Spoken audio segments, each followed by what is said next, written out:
I am mad today because my headphones are busted.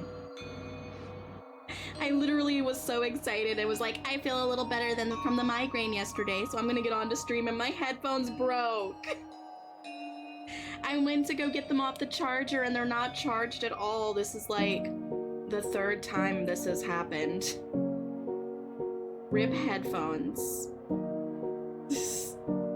RIP headphones. I don't want to. They're so expensive too. It's gonna take so much just to get this back on track. Everything this year, it keeps breaking. And I just keep having to pay for shit. Hi! Hopefully the audio is okay. I pretty much have to mute everything on my end, so I'm not gonna really hear a lot of the game stuff. I've got it very, very, very low. Because I don't want my mic to catch all of it and start echoing. That would be bad. I do not have a fancy setup. So I usually use my headphones and we're fine, but I can't do that today. So please let me know if there are any weird audio hiccups or if you hear screeching because, well, I mean, there may be some screeching from the game. We're playing Monster Camp, but you know what I mean. The bad audio sounds that sound like nails on a chalkboard. We don't want those.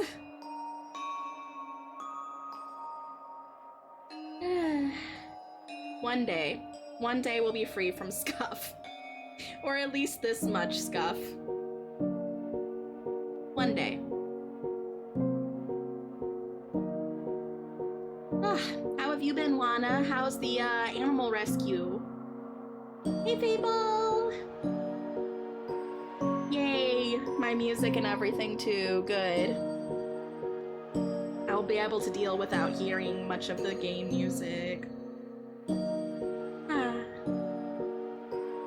It's going good? That's good! I hope you're helping all kinds of cute critters. I need to go back to the cat cafe that I got my cat at. We haven't visited there in a long time now. I mean, months. Like, most of the year, honestly. Wow. Time flies, doesn't it? 2025 has been a wild ride. But I'm ready to celebrate more of the summer with Monster Camp. I've been saving it just for this occasion. I wanted to play it near the end of summer so we could still have those campfire vibes for a little bit. Just for a little bit. Considering the query kinda... My computer didn't take that very well, so this is our camp game now for this year.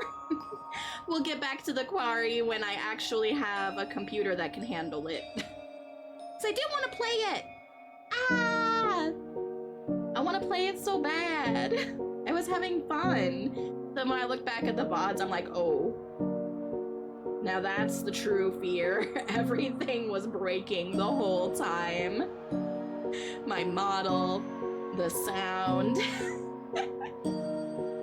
It was a time.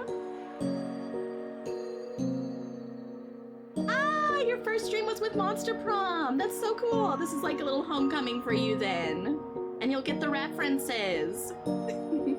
I left the references on, so if there are people who show up who have not played Monster Prom, you might get some spoilers. Just to let you know. I also pinned above, as you can all probably see, that this is a mature rated game.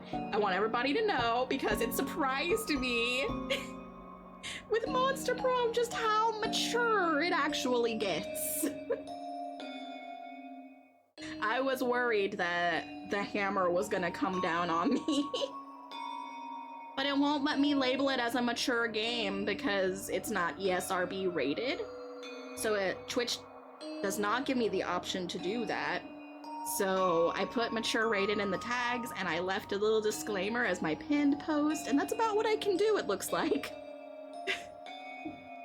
So you have been warned. We're gonna get a little raunchy tonight. And there's supposed to be new characters, I think. I don't know if I had to get the DLC for that or not, but there's like some skeleton guy that looks really hot. Old strategy! Oh wait, did that pop up? I can't hear anything, so I don't know. Did that not pop up? Did your sound alert not pop?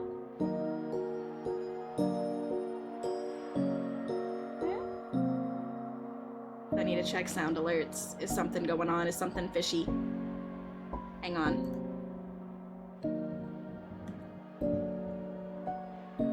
Yeah, you did the redeem, but I didn't see or hear it.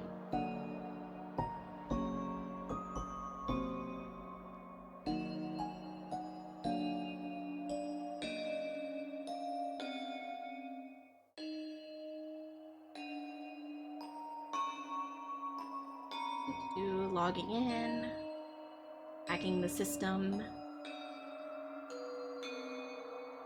Oh, thank you for the head pat. It's been buggy. Has it been buggy with other people then? Ugh. Yeah, it says you did it in my activity feed.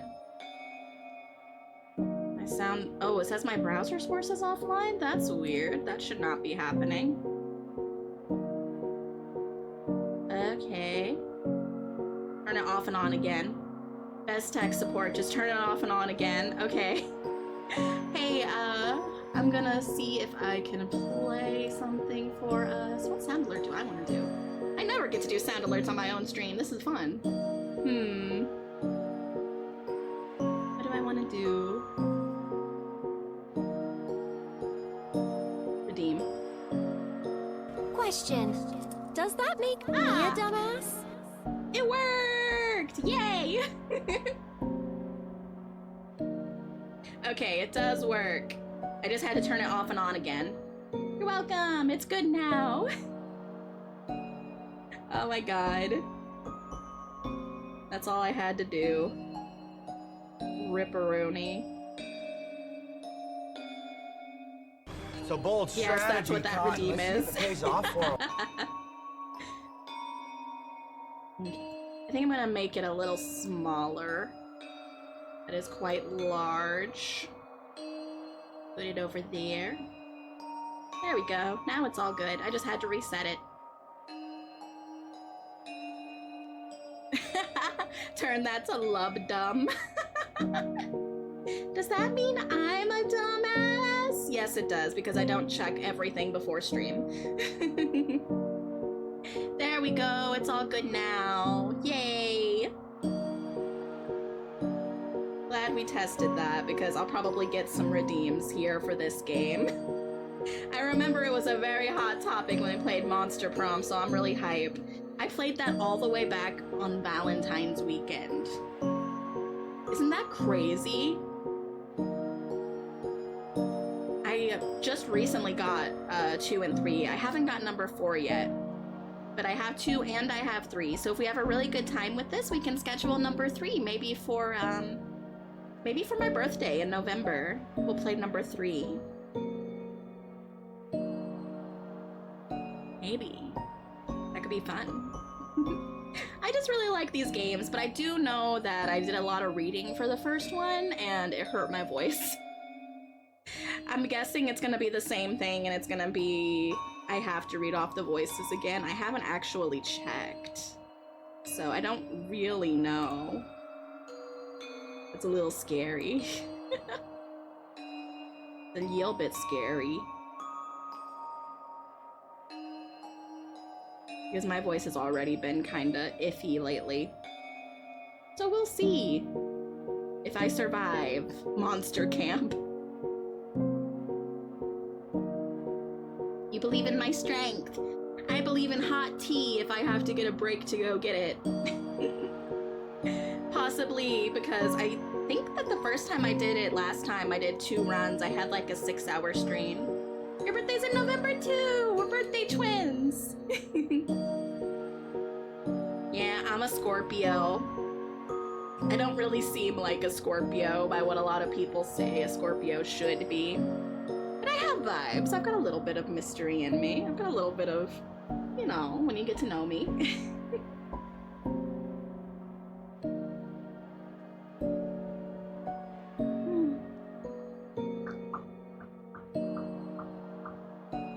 Just trying to get things in order. Okay, yeah. It looks like the sound alert should be fine now. I can exit that.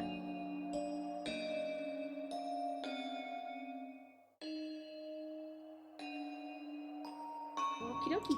Do we want to hop over to the game, or did anybody have anything else they want to catch me up on? Because I pretty much spent the last week doing YouTube edits and nothing else.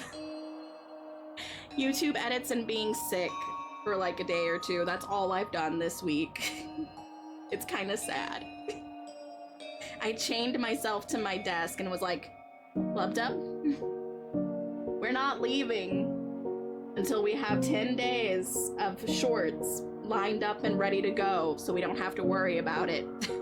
We're not leaving the desk. And I didn't.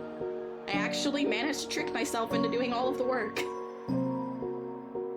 Yeah, have you all seen any of them? I've been working pretty hard on them. A few of them took like 3 hours to edit. And I know, like, a pro editor, it would probably take like 10 minutes and they would be done.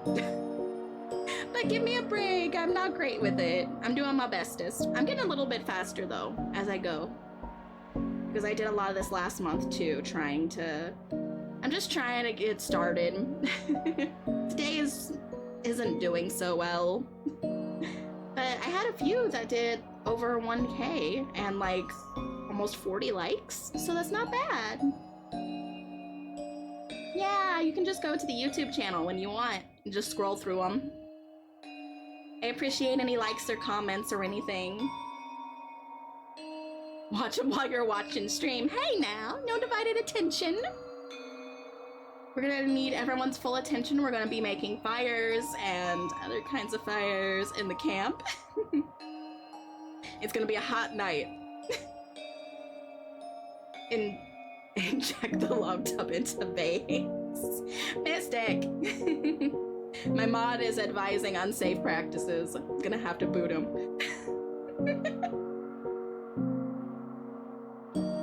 I mean, I guess I am a ghost. I could kind of just phase through you all.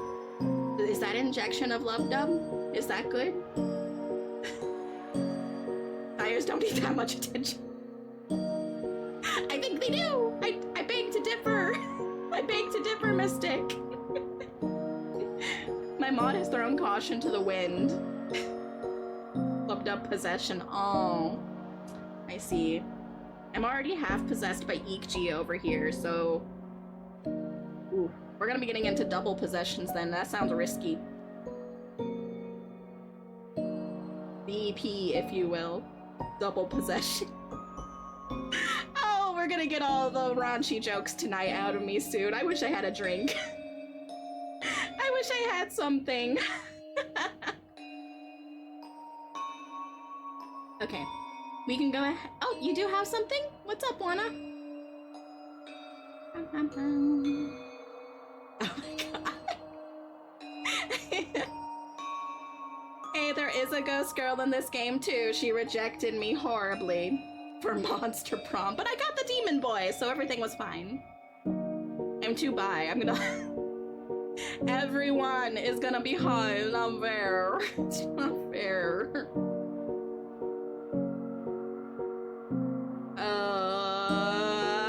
I don't like spiders. Oh no. No spiders. Why is it called a bit? I don't want to know. Big spider, small spider, they're spiders. I don't like spiders. They can stay away.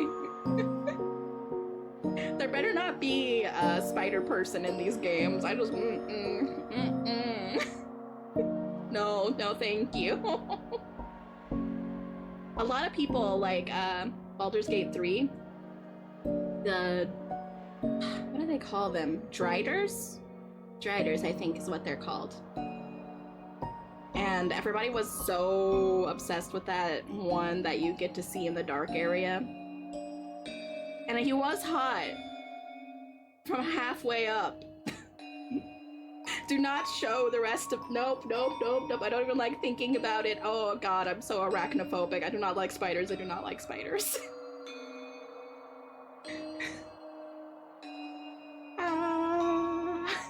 Now I'm gonna start feeling like one's crawling on me, because that happens to me a lot if I start thinking about them. And then I'll start looking everywhere, like paranoid that there's a spider just dangling somewhere. Freaking out. Thanks, Juana. I'm glad that you have a new spider and that you like spiders, apparently. Anybody who likes spiders can have their interest and they can keep it like 500 feet away from me at least at all times. I will make a spider restraining order. Alrighty! Are we about ready to head over to the game? Is it time? Is it finally time? Let's go. I wanna go. Wanna go, go, go, go, go, go, go, go, go, go, go, go, go, right now. Right now. Here we are. Let me turn the music back on.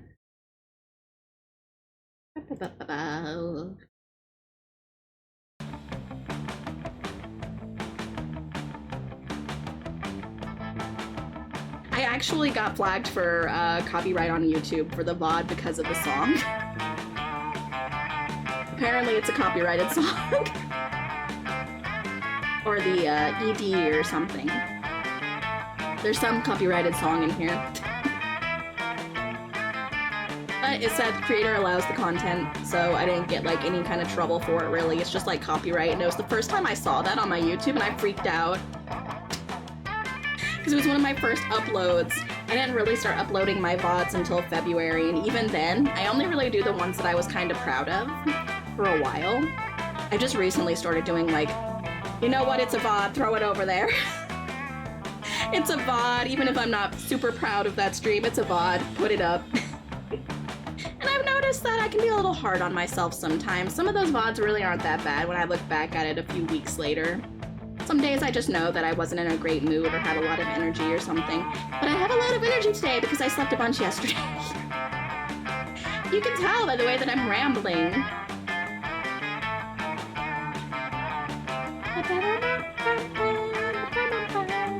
So you're all gonna have to help me pick out who I'm gonna romance first, okay?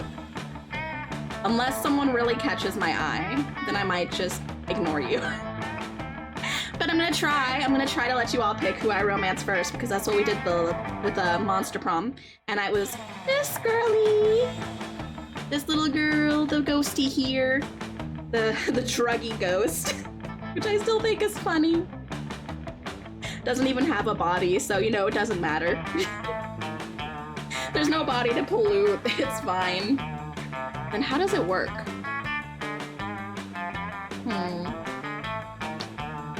Many questions will not be answered. Okay, but mood. They're all a mood. I ended up liking all of them way more than I thought. You'll be a harsh judge. They have to be good enough for Love Dub, huh? If I was a zombie, I would... You see, if you were a zombie, but a ghost?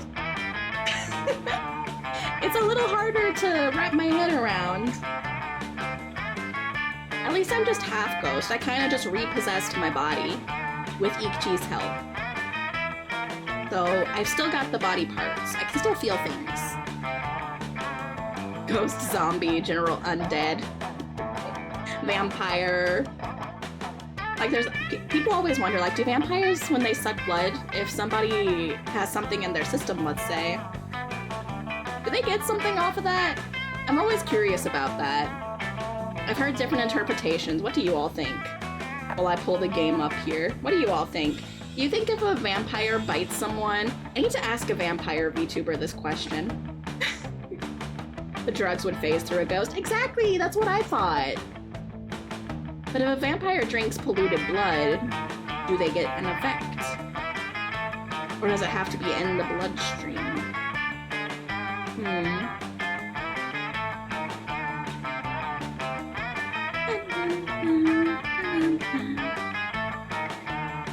Alright. Just about ready. Went through some settings earlier, so we should be all good. Voice interjections, yay or nay? Oh, we have voice effects! Yeah, I do want to keep with the effects. I mean, they had them in the first one, but it wasn't like fully voice acted or anything. It's just me. All on my lonesome playing the game. Maybe I'll get somebody that can play it with me and collab on my stream when I have my birthday stream. That'd be fun. Have different people do different voices. I know that's how most people play. You'd say it has to be in the blood. Maybe certain medications would take more effect than others. Short game. Let's do full game. Yeah, we'll do like a couple full game runs. Because by then my voice will probably be dying. Is that a zombie hand?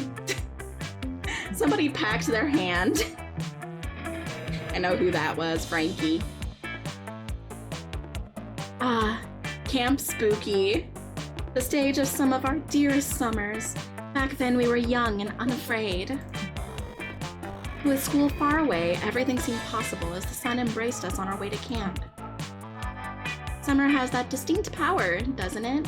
You live for the days while the nights inebriate you with possibilities. That's aren't the only thing inebriating them if the first game is anything to go by. It's like, life could take a turn at every corner. For us, it did. Who am I? I was the zombie last time. I might go ahead and be her again. So wait, there's a zombie dude now? Is that like her brother or something? I thought there was somebody else last time, or is this the same? I don't know. I don't remember anything! It was in February! I'm gonna be the same. Custom name. Where's the youth? Love.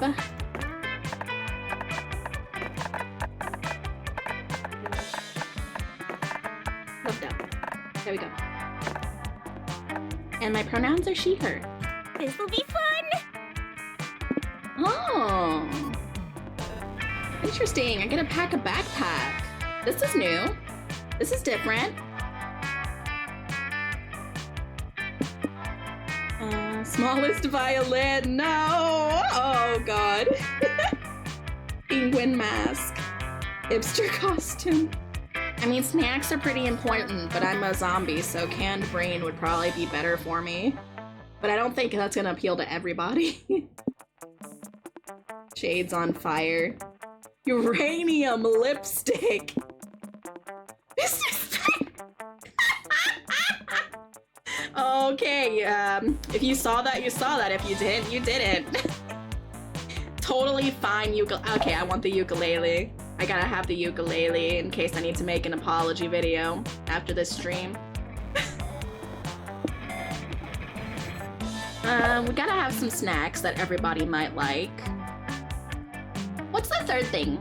Chat gets to pick the third. I'll pick whatever. Even the paste. Please don't pick the paste. Love W get thrown onto a desert island. What food are you bringing that I can have infinite of? Does it have to be like one item, or can it be like a recipe?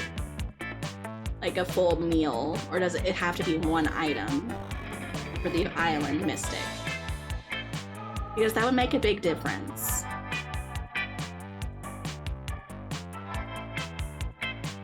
I already got the ukulele. Oh, the small violin, that one. Okay, so we got paste or violin. Anybody else have any options? Or should I just start the poll there? Do paste or violin.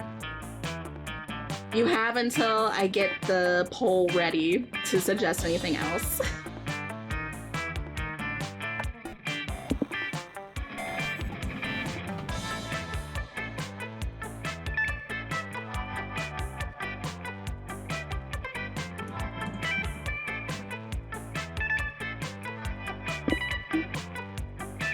Too late, I already made a poll. We're gonna vote on it. I hardly ever get to run a poll.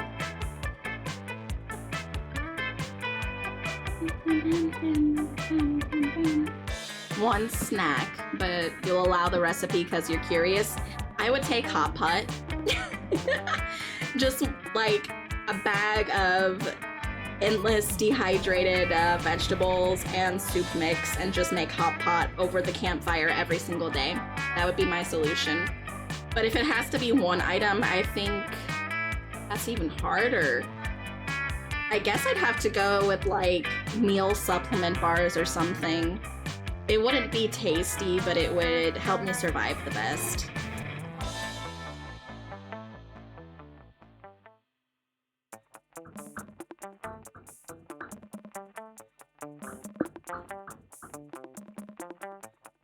We have the smallest violin is the winner. Got 2 musical instruments. We're extra musical. One might say that the Monster Prom had hardened us on the highs and lows of love. But no, in love we're always absolute beginners. Summer camp was no different. No one talked about it, but the idea of a summer love loomed over our heads.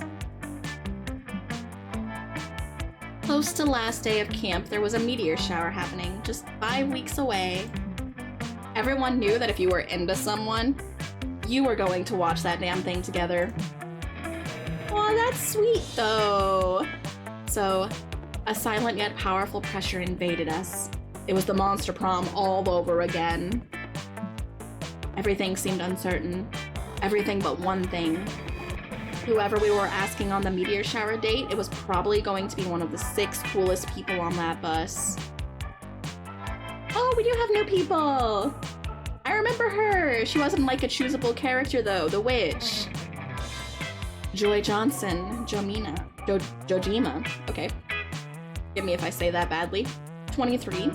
A badass witch who wanted to chill a bit after saving the world countless times. Aravi Mishra, 22. A hot-headed adventurer possessed by a curse, who had turned out to be the most annoying roommate ever. Oh, they have like, oh, they are cursed like me. Basically, Eek back there eating the chips. Ah, I see. A summoner. Calculester Hewlett Packard. That's a brand of calculators, oh my god. V1.1. A library computer who had become a sentient robot ready to experience life to its fullest. Dahlia Aquino, 20. A buff blue demon and warmonger who had set her sights on conquering summer next. Damien's still here, my boy! Yes! Damien's still here!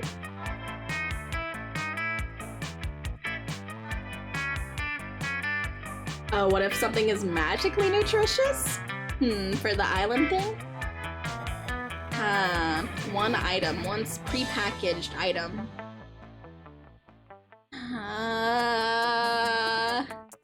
I really like Slim Jims. Or beef jerky. Probably something like that. We already know Damien. I know Damien very well. And Milo Belladonna, a Death Reaper doubling as an internet influencer and who was profoundly in love with life and all of its earthly pleasures. Okay, you're hot too though. Damn. I like your vibe. Oh no. I have to choose.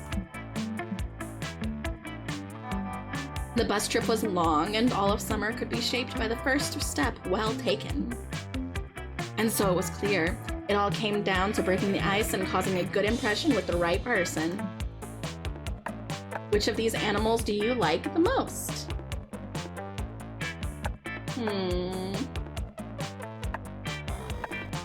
Tamagotchis. I'm partial to cats. Out of these, yeah. Damien's getting dated, GG. I mean, eventually. May not be the first one. I may let chat pick the first one, but Damien's probably gonna be the second one.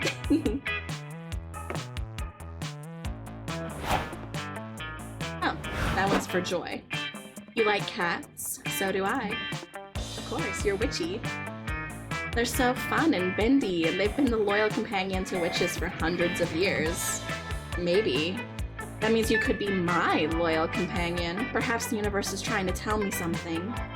I should consult my divination cards before I make any promises, but I look forward to seeing more of you at camp. Okay, so it's just, I only get the one question? I thought there was 3 on the other one. We only had 5 weeks left to woo our crushes and conquer their hearts. As I already said, we were young and unafraid, and we were ready to start. Adventure awaits us. Adventure! I need to figure out what all the areas do because they influence your stats. Apparently I've already won some points with the witch, so do we go for the witch chat? Or should we go for somebody else? I said Slim Jims, I actually brought a couple Slim Jims in with me. I'm gonna take a bite of one now. Some of the little mini ones. Little snackables. Num-nums. Do we go for the witch?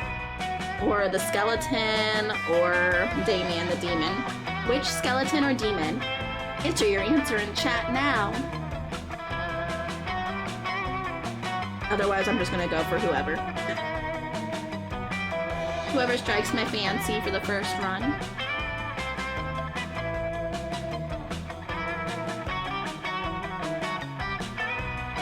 It's kind of cute doing Damien, though, because he was our victory from the first game.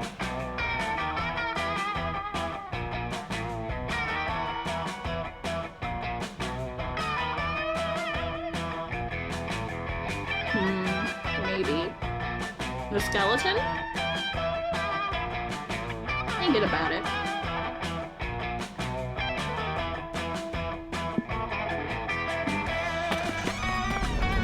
While exploring the haunted manor, you find an enchanted skull who speaks in riddles. His voice makes your ears bleed. You decide to name him Sparky and put him on your keychain as a fun pet. I mean, sure. It tells you all sorts of cool things like beware the tides of Venus and if you meet with a guy named Lenny at Costco, don't give him $20. Sparky also tells you exactly when and how you'll die. Apparently it's gonna involve a lot of mozzarella sticks. You gain +2 boldness for gaining that foresight. I'm okay with that. I'm okay with knowing how I die, I think. I'm so anxious about things so often that just knowing might actually put me at ease. You link up with Joy, hoping to catch some tingles down your spine and in your... Yep, this game. I'm gonna blush for a little bit at these kind of things, and I'm gonna get more into it for reasons. She is hot though. I like her style. I like that top. Can I borrow that? I can't believe people are scared of this place. What are they afraid of? The bats? These are fruit bats. If everybody at this camp a secret mango or something? Anyway, I need some help with a ritual. Take off your clothes and stand in the middle of that circle of blood. You hesitate for a moment, but you have to admit this isn't the weirdest hookup you've ever had. No touching. Sorry, did somebody say hookup? Because I'm here to hook you up with some murder. We have a camp killer too? Oh my god, of course we do. Excuse me? I was about to do some magic to add some real scares into this mansion. Although I guess your appearance already helped with that. Oh man, you're a witch and everything?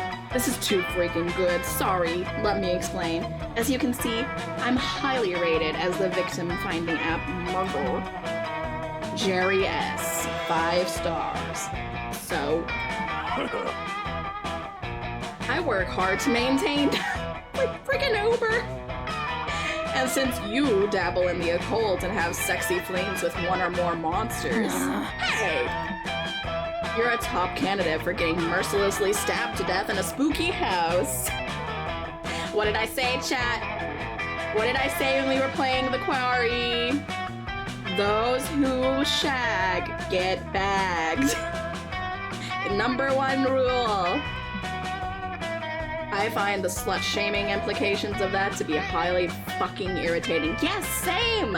Why does horror always gotta do that? Sure, but I can't argue with murder's algorithm. Not only is there surge pricing on murders right now, I can read this. There's a triple bonus for killing a promiscuous witch in a haunted house. Ugh. Who's even ordering these murders, and why is there an algorithm exhibiting the same bias as our puritanical society? Who knows? All I know is my apartment isn't rent controlled. I keep getting bed bugs, and I'm saving up for an original butcher knife that John Wayne Gacy once breathed on. I gotta make money somehow. Ow! That's too real. Rent prices are up. This game came out years ago. Oh, eek. Sorry, buddy, but I don't think you're gonna be murdering the witch today. Wow. Have you considered not buying the Gacy knife? Never! Killing you is much easier than evaluating my impulse spending habits. Now, show me your I'm about to get brutally stabbed face. You're hardly one to judge someone for their spending habits. I mean, you blew hard-earned money on a summer-themed dating sims. Call it, hey, I got this on steep discount, okay? I'm okay with my money. Steep discount during the summer sale, so fuck you, game. I got you for like $3 max. I think that's money well spent. But at the same time, you'd rather Joy be a murder victim, lest that rather Joy not be a murder victim, sorry, lest that murder your chances of making her your summer honey. Which is, would. Except I'm a zombie, so can't I just like do a zombie ritual and have a zombie witch waifu, because that sounds pretty cool. Zombie witch? I could get behind that. We'd have to find somebody else to donate the blood for the blood rituals, though. Think of a way for Jerry to earn that sweet coin without killing your sweet witch, and earn Joy's respect by helping this poor exploited murderer achieve financial freedom. Try Patreon! Crowdfunding has helped many people reduce their dependence on murder. God damn. Your skills are too valuable to be wasted on the front lines. Share your wisdom by becoming a murder consultant. I mean, I did do some of that on the first game. I hid some bodies, so let the bodies hit the floor, am I right? Let's just go with that. I've got expertise to share. What? Not so smart. You think murderers need consultants? You don't understand my industry at all. No, it's not the murderers who are the problem. Jerry takes the knife and plunges it into me, but I'm a zombie, so it's okay. Blood. It's the victims. You scream in pain as he stabs you repeatedly. Just listen to yourself. The perfect victim scream takes place between D5 and C6. What kind of alto bullshit are you giving me right now? Damn! Sorry if I grunt instead of, soprano. You call that screen piercing? No, this is piercing. He runs your leg through with a lance. It is, in fact, quite piercing. You can run, but you can't hide. I mean, I am a zombie, so I'll probably just, put a hoop earring through that later. Accessorize. Try to run away, see? Even your limp is garbage. And the trail of blood you're leaving is honestly embarrassing. Here, let me show you the splatters you should be making. As Jerry kneels down to essentially finger points with your blood, you're able to escape with joy down a secret corridor through a painting of Vladimir Putin shirtless. No. God damn it. Can't believe you actually thought that was a good idea, Lubdub. Being a murderer is one thing, but a consultant... I need a break. These people are straight up parasites. I almost make me want to let you bleed out, but Don't tell that to the many VTuber managers and consultants. Against her better judgment, Joy uses magic to save you from certain death. But she's not able to save your -2 fun, -1 boldness. Well, I had not much to begin with. Ouch, bad decision. Adventure awaits us! Very bad decision, but I'm fine, apparently.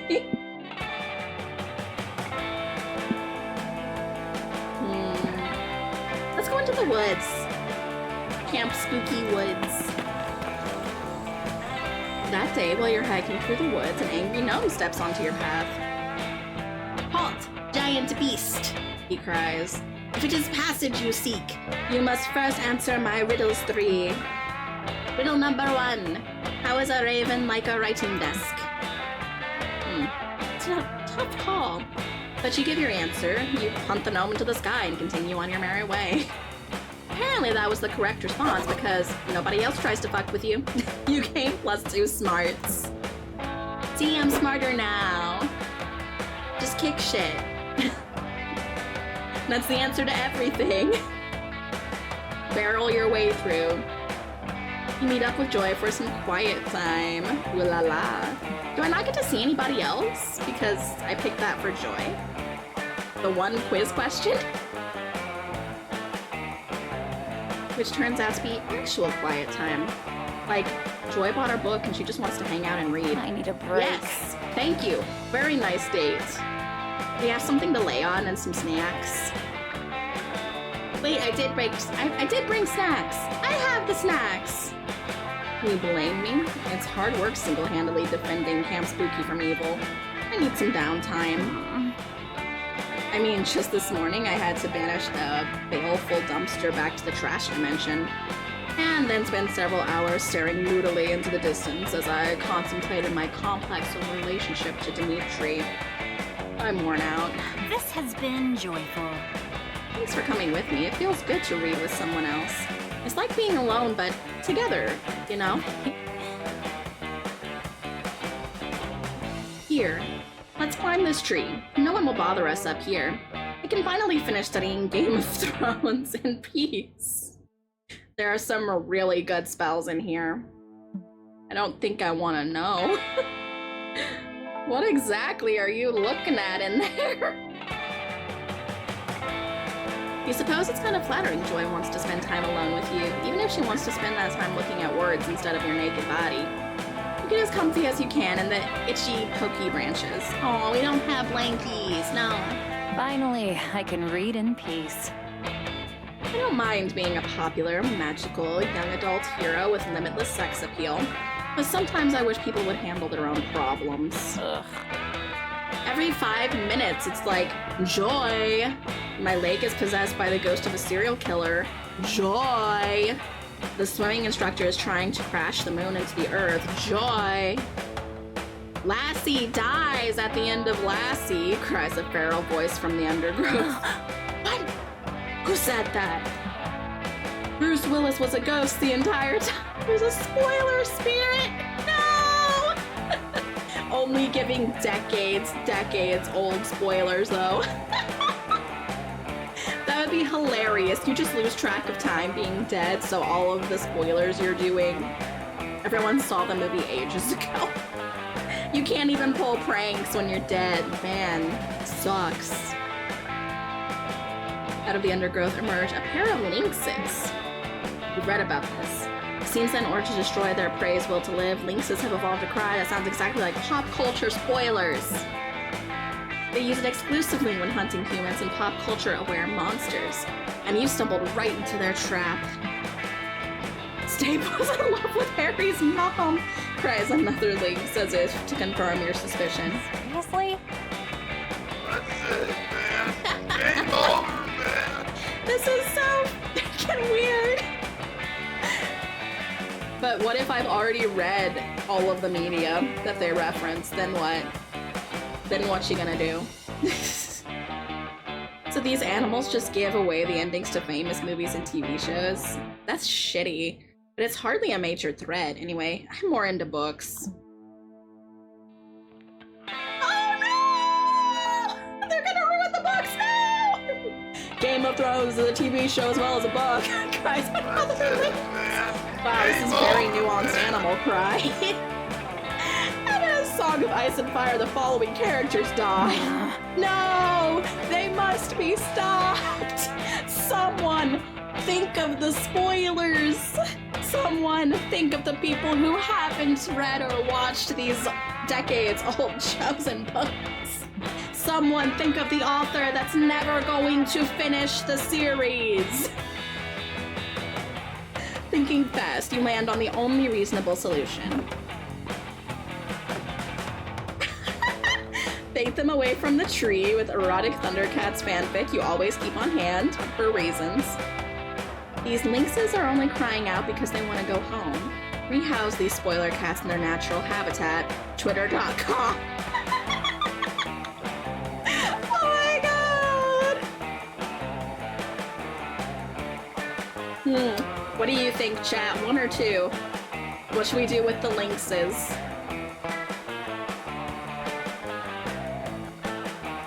What should we do? Oh no, was the sound alerts fried? Why is sound alerts being so weird? It was fine. We checked it just a minute ago. Weird. Send them to Twitter where they can eat each other. I have to be on Twitter though.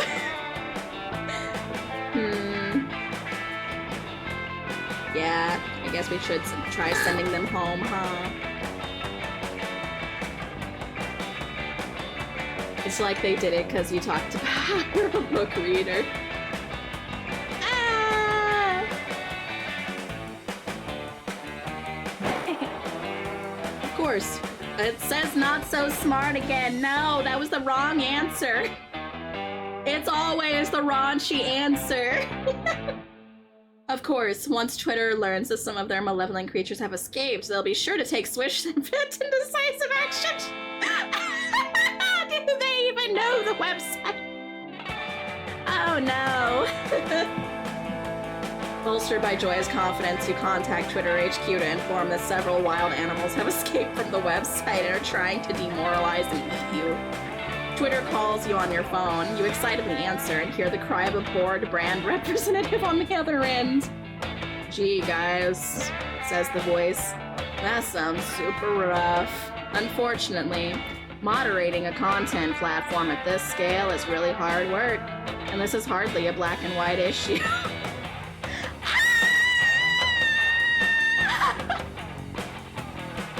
Oh my god!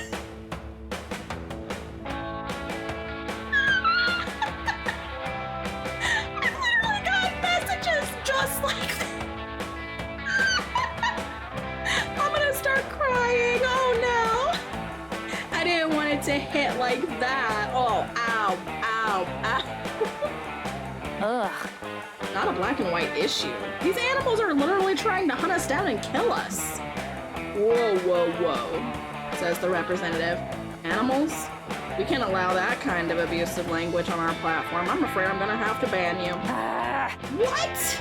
We're not even talking on Twitter. You called us. Sounds just like Twitter, am I right? Ow, my soul. Thanks for the head pat. Please calm down, ma'am, says the representative. Civility is important in online discourse. Good luck with your links problem. Goodbye. That was sad. So helpful. Grrr. I need a grrr face. Can't really make one. So now we're beset by wild spoiler lynxes, and I'm banned from Twitter. I am not doing a good job with this witch. Ah! You remain trapped in the tree for hours before you manage to escape by distracting them with a bunch of dead squirrels. In that time, they managed to spoil the ending to Lost, the Power Rangers, and your own biography, which turns out to be way more boring than you hoped. Ow. I'm a loser, chat. Campfire time! Yay! I do have an angry toggle, but it's not grrry enough. I want my mouth to make a grrr shape.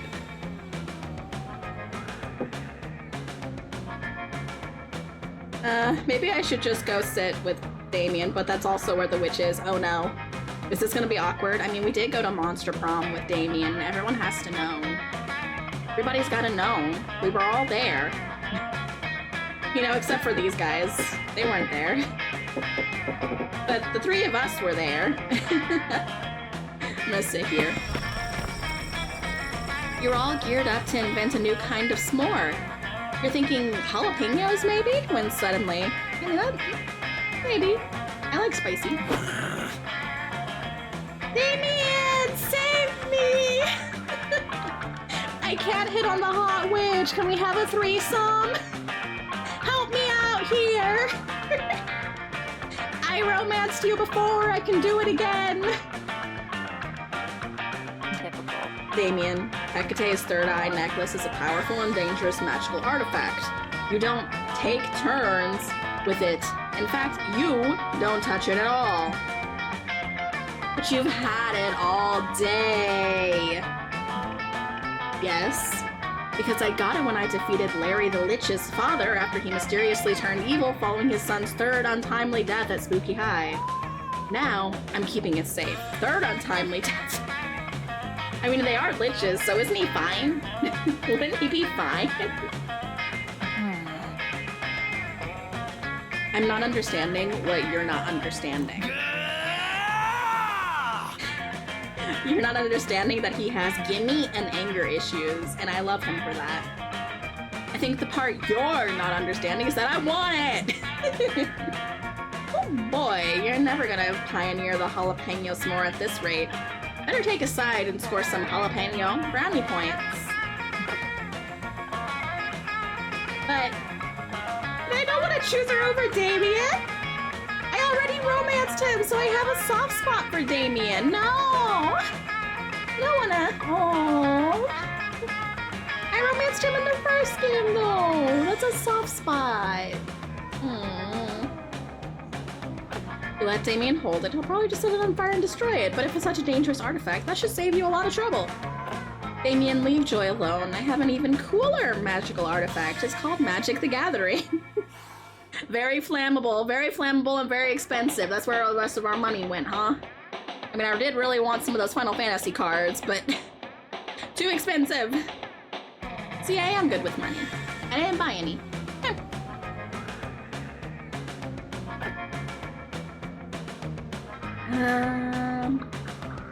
Let's just try getting rid of it, right? Okay, So dangerous. that was not bad. Hey, Damien likes it! Siding with Damien was my choice. Normally, Damien breaking something would be my #1 most expected outcome in any given situation. But Hecate's third eye necklace is very much indestructible. I've tried my most powerful magic on it to no avail. Then why are you worried about him messing with it? In fact, a council of elders have been assembled to determine how best to destroy this relic and wipe its scourge from the face of the earth. To break Hecate's third eye necklace, a great journey will have to be undertaken entirely on foot with no air travel allowed. Oh no, they're calling me out now for my epic fantasy. There's no air travel in my book, okay? There's no air travel in my books. Unless you count falling from very high places. Yeah! It's Monster Camp #2. Hi, Fate! We're a little ways into it. I'm supposed to be on the witch route, but they brought Damien up, and I'm not doing so hot with the witch, so I kind of just want to re-romance Demon Boy over here. I like him, okay? He was my prom date. Hey, noob. Hey, Joy, your shitty relic is totally weak. I had it for like 2 seconds and it fell apart. He is the demon prince of hell. Like, if anybody could break something. What now? Yeah, you were just talking for a really long time, so I got bored and I took the necklace and just started fucking around with it. Next thing I knew, it was in 7 pieces. 7? We hadn't even been able to break it into 2! And I got mad at it for being so shitty and... Okay, long story short, do you want these ashes to remember it by? Or should I just burn the ashes and then burn the ashes of the ashes? Yes, baby, let it burn! One moment, please. I have a council of elders to address. Lame. I don't think they actually wanted to burn it, Joy. I don't think they actually wanted to get rid of it. They were using you. As most council of elders do in, you know, young adult fantasy. Yes, all of the arson. That's fixed so many problems during Monster Prom, you have no idea. I'm all for it now. demon boy again, maybe? I was going for the witch, but the witch isn't going so well, so... Man, I hope this doesn't mean Joy won't let me fuck with cooler, better, less breakable artifacts in the future. Stupid weak-ass Hecate's third eye necklace. The Council of Elders is, frankly, shook. They've never seen a dangerous magical artifact so quickly and efficiently destroyed. So, where does that put me? That was magic. Damien, how would you like to have a turn with some more artifacts? Yes! See, everybody's happy! Damien's eyes light up with glee and he cries the battle cry of someone about to fuck a bunch of shit up. For once, with someone else's permission! Yes! Go, baby, go! Burn, baby, burn!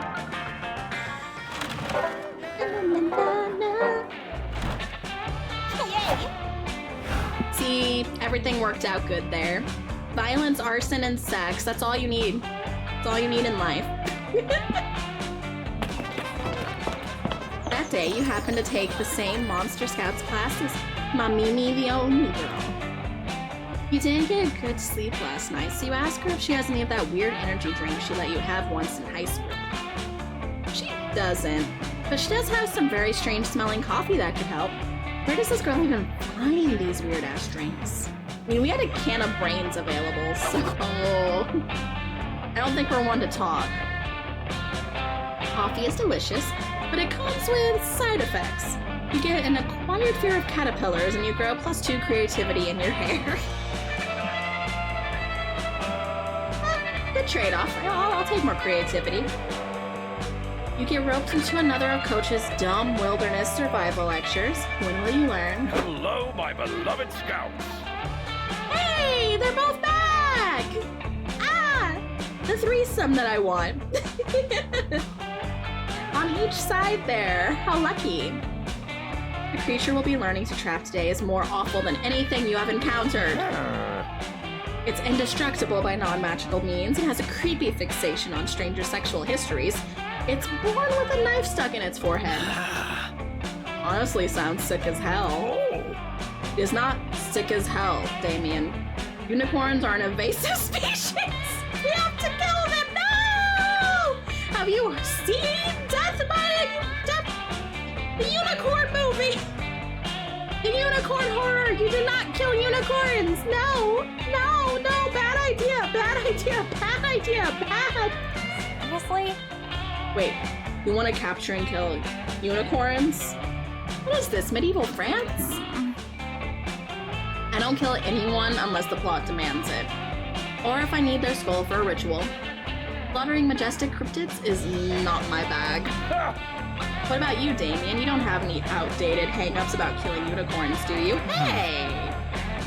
Look, I agree with Joy here. Look, I love murder. If murder had a dick, I'd suck it, but unicorns? They're just so pretty. Yeah! Remember, Damien has that girly side, too, that he hides. Yay! That's not a very scout thing to do. This is exactly the problem. No one wants to kill unicorns, but they're a horrible environmental menace. Ever since some irresponsible princess introduced unicorns to the woods several centuries ago, the forest has been overrun with these dancy, prancy pests.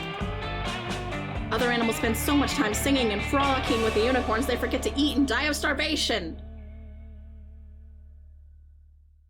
That does sound like a problem. Hang on, I'm gonna have a quick drink. That does sound like an issue. Dance, dance, dance till you die, am I right?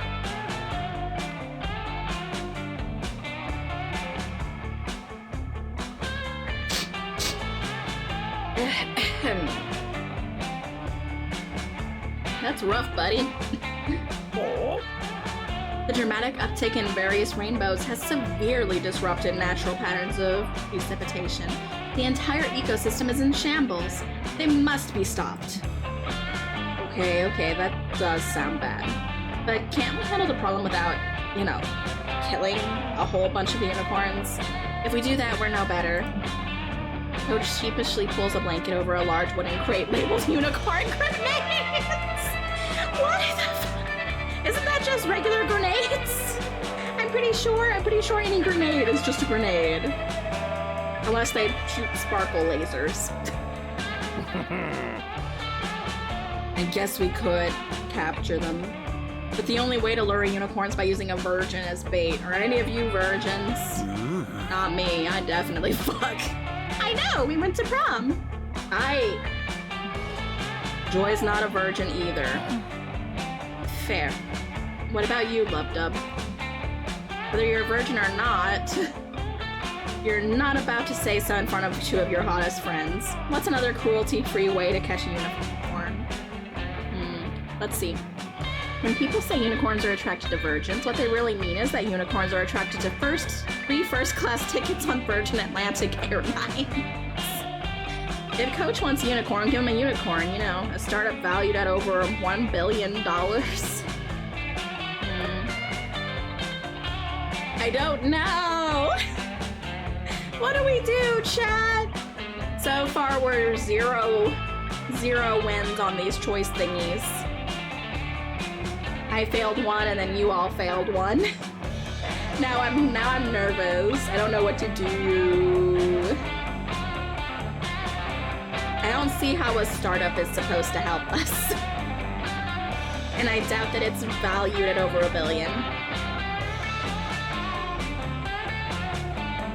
First seems long enough. Go for the more elaborate plan. It's gotta be the better one, right? Alright, I'll try it. You've made this old tiger proud. You see, kids, this is the kind of lateral thinking that'll ruin a unicorn's day. To the woods! I won one, the Damien and Joy. Yay! Maybe there will be a threesome! You print out a huge pile of Virgin Atlantic tickets and leave them in the middle of a clearing. Then hide the others in some nearby bushes. I don't get it. Unicorns have been around way longer than Virgin Atlantic, right? Why would they possibly give a shit about some random tickets? I was wondering that too, so I read several books on the way over here. Discovered the truth. Virgin Atlantic is much older than most expect. What a plot twist. They've actually began in the 1400s as a mystic order of knights. They only admitted warriors who had never had sex before, thus creating the concept of virginity in the first place. Oh my god, the patriarchy is just an airline. Also, their airplanes are made of virgins. I couldn't figure out what that means exactly, but it does look like an exciting mystery to solve on our next arc. Excuse me? Tight. I love how simple Damien is. Shh, here they come. They sound like wind chimes fucking. You heard 100 sparkly unicorns burst into the clearing to impale free airline tickets on their shimmering horns. They are ecstatic. Quick, let's catch them in the net. I can't wait to brush their silky manes. Sternly.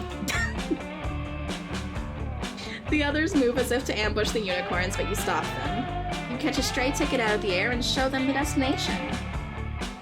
Unicorn jail? They're all tickets to unicorn jail, but it's a total violation of due process. You can't send unicorns to jail without a fair trial. You can and you do. Later, it turns out all those unicorns were wanted for counterfeiting. The world is saved once again. Sorry I doubted you, Love Dub. Today I learned that even a unicorn is capable of crime, and any means of bringing them to justice is acceptable. No, it's not! Everyone needs a trial! Oh my god! This game! It's so hard to comment because I'm just... Huh? The day you learn that selling out all the unicorns who helped run your counterfeiting business, it was me! It was me all along! Oh my god. Great way to make friends. As long as your friends aren't unicorns. You gain 2 fun, 1 smart. Well, at least Damien likes me. I want to make sure Damien still likes me. Hi, Jinx and Sue. That we're still good after the whole prom thing. That day, you bring a magazine to read by the lake. Cover stories, how to gain fun while camping with your 6 hottest, most charismatic friends. Step 1, go to the lake. Step 2, wait. That's it. Then why hasn't that worked for you yet? Oh, wait. You just gained 2 fun. Thanks, Cosmopolitan. Oh my god. Oh, I used to read those when I was really little. When I was getting to the age where I was like, I kind of like, you know, other students. And so me and a friend would read those and take the little quizzes in them. And they had like little fashion tips and things, and sometimes samples of things. Oh my god. Those things never work. It's all bad advice. But hey, a swimsuit. Afterwards, you're hanging out with your #1 summer crush, Joy. It's National Fondly Reminisce Upon the Past Day, so she's flipping through the pics on her phone with you. Hell yeah. Oh, this was from back in season 3, right after we beat that mutant spider. Faith looks so cute in this one. And look at that awesome Fleetwood Mac t-shirt I'm wearing. That t-shirt was so cool. It was the vintage from the 78 tour. Stevie Nicks blessed it herself. Whatever happened to that shirt?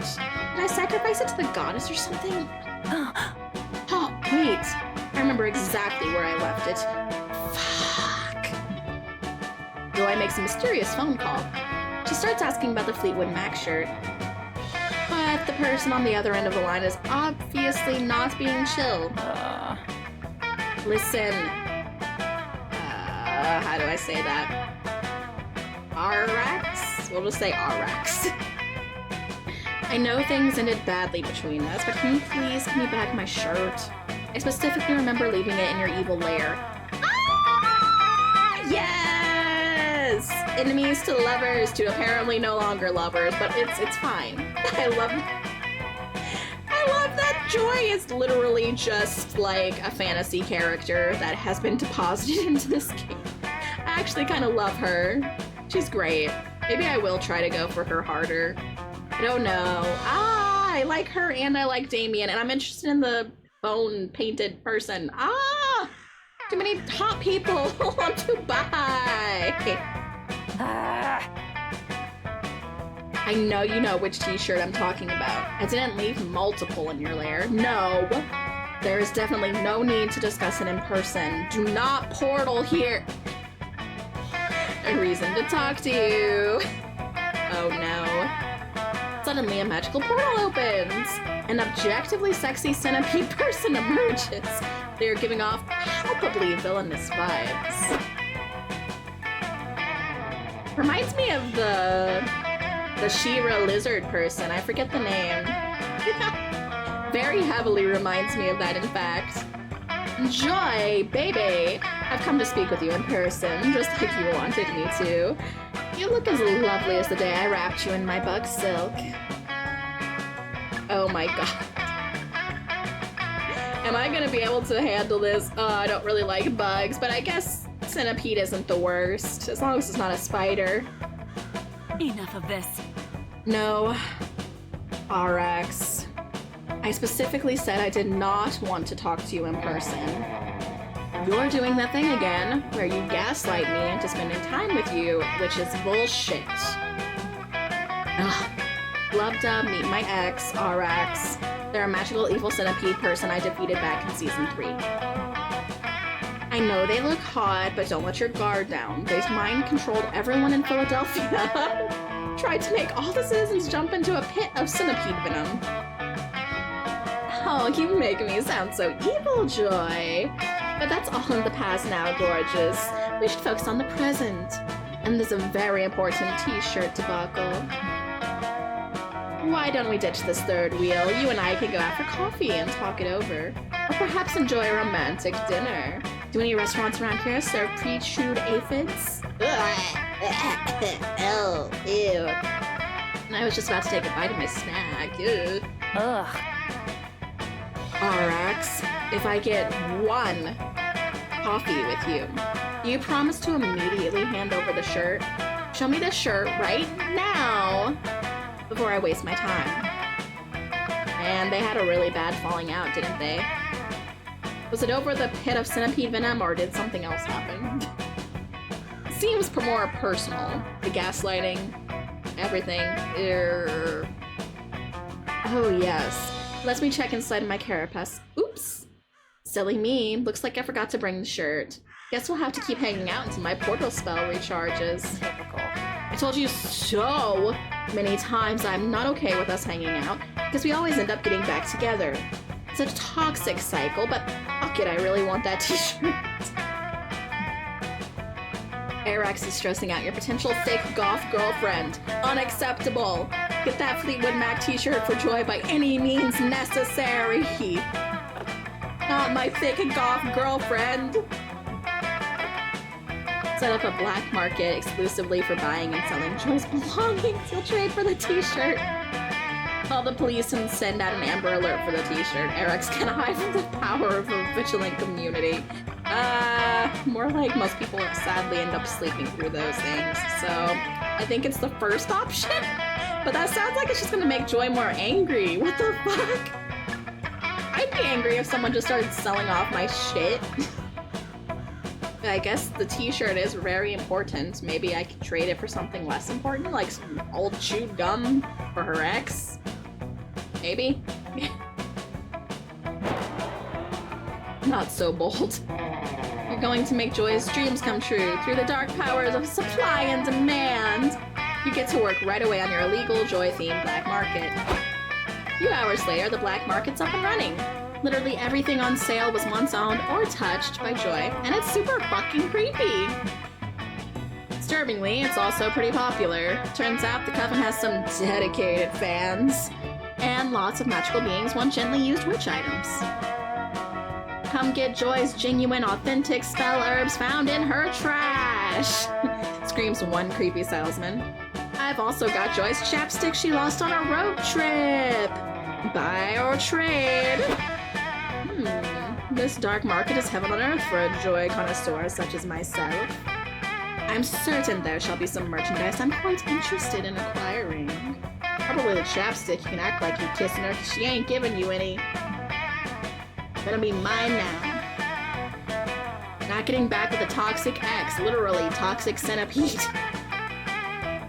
Luckily I've got some very valuable Joy paraphernalia.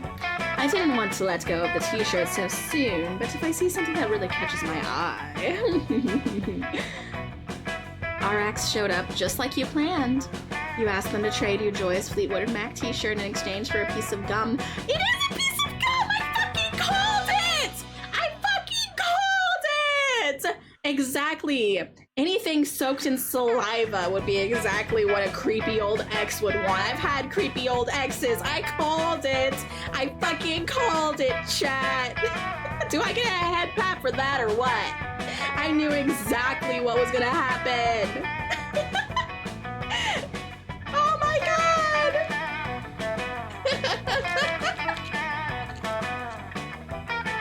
Thank you for the head pat, Fate.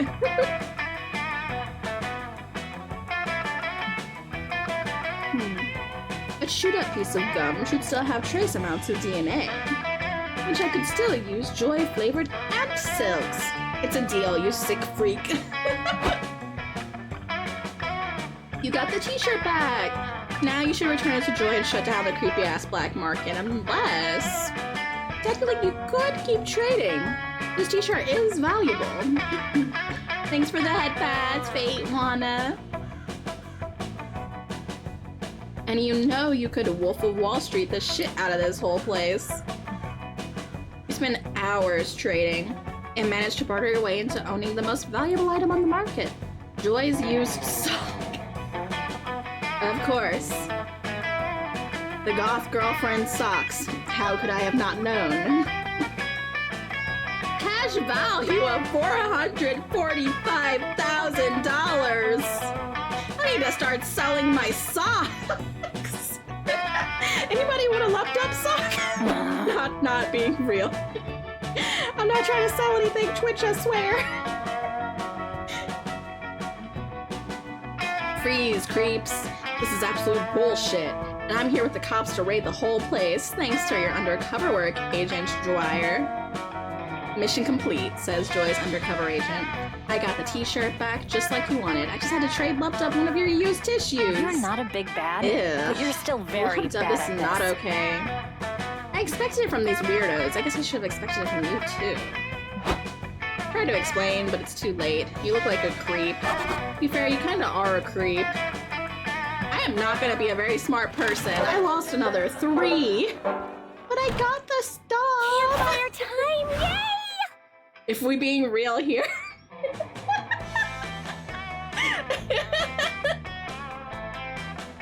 And I used to have some really cute socks too. I guess I have kind of sold my socks before. Wait, I sold some striped ones on eBay before that I grew out of. Ah, my thighs got too thick. Huh. Can I check out some of the other characters, or...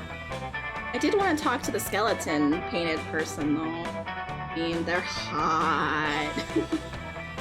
Hot. I'll sit here. You're intrigued by the sight of Milo forcing an unenthusiastic Joy to try on a series of costumes and wigs. And cosplay? I have lucked out. Time to shift the path to Damien. Maybe. I'm definitely not smart, so... And Damien doesn't care about smarts. Luckily, she rips them all off before you sit down, or else we'd have to actually show you art of that. Damn it! Show us the art! Come on! Oh, damn.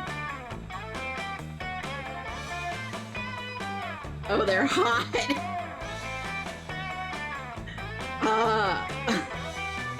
Okay, fine. I see you're not that interested in shallow fashionista, Joy. But I have lots of other ideas for your new brand. Hashtag slay. What about hard-boiled private investigator, Joy? Or manic pixie dream girl, Joy? Or sassy divorcee, Joy? Ooh, the last one gives me chills. Not happening. The skeleton is hype, yeah. The skeleton looks... Damn. My brain's blanking a little bit, rebooting. With the open shirt and everything. And the heart! We have hearts that match! Chat, look at us! We have hearts that match! My ghost heart, the little painted on heart, like, come on! Come on! Good point. Wait, your wedding could be the plot of episode 1! The Coven stuff writes itself. Enough of this. Milo, I already told you, I don't need a new brand. I don't even have a brand. The idea that my personality is merely a trademark is dehumanizing and reductive. Joy, you are taking this too personally. Of course personalities are complex and beautiful, but everybody still needs their own brand. You more so than anybody. Every season of The Coven requires some fresh renewal of adaptation in order to keep audiences interested. Think of it as character growth. Ugh. I'd rather think of it as a pass. Come on, it already makes sense. Just look at all the different brands you've had in past seasons. Like what? Like Insecure but Brave, Joy, who fought to fill the shoes of previous Coven leader Grace after her tragic death. Or Grim Interdimensional Survivor Joy, who used the quantum compass to hop through dimensions after the Herald of the Longest Night killed Hope. Oh, this is all going to be a mouthful, isn't it? Or my personal favorite, Stoic Heartbroken Joy, who was forced to move on after Liam disappeared in episode 9 until you two properly broke up on good terms. Okay, that was not bad. Wow, you're a pretty big Coven fan, aren't you? This is an opportunity I dabble to on grow. some forums, which is why you should trust me with your next brand transformation. I know Joy Johnson Johima better than you do. Apparently Milo knows Joy Johnson Johima only the second best. At least that's what you're going to make them believe. What brand should Joy adopt for the next season? Relaxed and Left Alone by Milo? Or Exuberant Salsa Champion? Oh, there ain't no way she gonna pull that off. We're going with the first one. She could not pull off exuberant dancer. I'm sorry, her attitude is not there. In all my years of branding, I've never considered removing myself from an image in order to improve it. Which is what makes it so innovative. It'd be a great twist for my character. No one would ever expect Joy Johnson Jahima to be left alone for a goddamn once. You're right. Coven leader Joy, completely abandoned by all of her friends. What will she do? Who will catch her when she falls? The suspense, the drama. Finally, Okay, I got a I romance can read skeleton. in peace. Did the heart change colors? Wait, it did. The relaxing reading time. Oh yeah, and the drama. This season will be so catchy and unexpected. When will Milo and the others reappear? Will be the question on everyone's lips all season. You're absolutely right. And what if we go with the biggest twist possible? Milo never reappears. We should do a collab. That would be mind-blowing. Everyone will be asking about Milo all season long. Such a twist. Exactly. It's the perfect plot. Ratings will soar. I mean, I have kept characters out of the limelight for extended periods of time in my writing. Just saying, it can work. It brings attention. And you don't want to have to hang out with them. I think this is a win-win for everybody until Milo figures out that they've been screwed. But what will I do with all that time? If I'm not building your brand or gracing the screen with my beautiful face, I have no job. Why don't you take over as our resident cheese plate and wine connoisseur? The network's been meaning to hire somebody with experience. Yes, I have tons of experience with cheese plates, and I was born to play this role. Also, probably not the smartest tool here, huh? You totally were, and I'm like really into being prepared. So I'd say we need to practice avoiding each other right away. See you next time. Yes. I just need to show everyone how dedicated I am to this new arc. Don't worry, Joy. I'll avoid you so hard, you'll think it's because I find you annoying. That was magic. What a relief. Thanks. I'm glad Milo's giving me peace. You don't need to leave, though. I think I might rebrand after all. Maybe as friend to Love Dub Joy. I could stand us being friends. But if the first game was anything to go by, if you don't get to be a date, they just kinda read you for filth. Maybe if this goes well, you can even talk her into passionate lover of Love Dub Joy for next season. Flasks! Ooh, what'll it be? Take a gamble or use my skills? I haven't really upgraded my skills. What do you think, chat? This sounds different from anything I remember from the first game.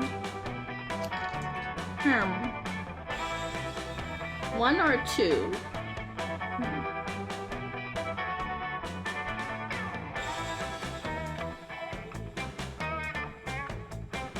I'm kind of in the mood to gamble. If I'm honest.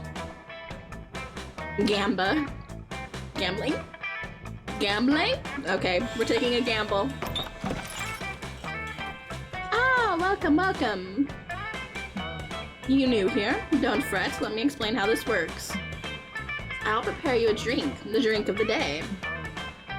You may choose to drink that one, but if you're not interested, you're lucky. There's a mystery box with a second. Could be better, could be worse. But one thing for sure, it's mysterious. And these drinks, look. Choose whatever you want, but I'm not responsible for whatever you put in your mouth. Plan on putting a lot of things in my mouth. I'm a wizard in training. For you to test my concoctions is somewhere between kind and reckless. So get ready and good luck! Mosquito? Like a mojito, that's cute! That's actually really cute. What do you say? Will you take the drink of the day? Or would you prefer the mystery box? I gotta know what's in the mystery box. Even if it's only because I kind of want to make a Halloween cocktail that's the most mosquito now. And make like a little candy bug with a little drop of red you can put in the glass as like a dropper. That'd be really cute. That'd be cute. I do like making cocktails. Never punished? What does that mean? 50-50, let's go. Better or worse, it's gonna be interesting either way. The box, the box, the box. What's in the box? A ski mask. It's just a mask. Hope you're happy. No refunds. Ew. Okay. That ski mask was imbued with magic, my friend. It's a magical object to let someone go incognito. But since you just drank it, I guess your inner stats will go incognito now. This is the part where I leave before you puke all over me. Ciao! What?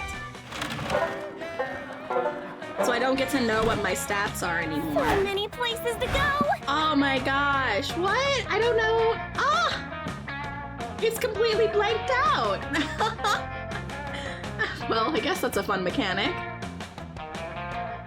I don't think I won. I think that's bad. I think I lost this 50-50 mystic. No, just like with Frolova. And then I had to use every single wish that I could save and managed to get her at the last second. So maybe I'll still pull this out. Camp Dome. Today at Camp Dome, the game is 7 Minutes in Heaven Extreme version. You volunteer yourself as tribute for your camp. You put on some lip balm, ready for some hot kissing. But it seems you got the rules wrong. In 7 Minutes in Heaven Extreme, they straight up murder you and you need to stay in literal heaven for 7 minutes.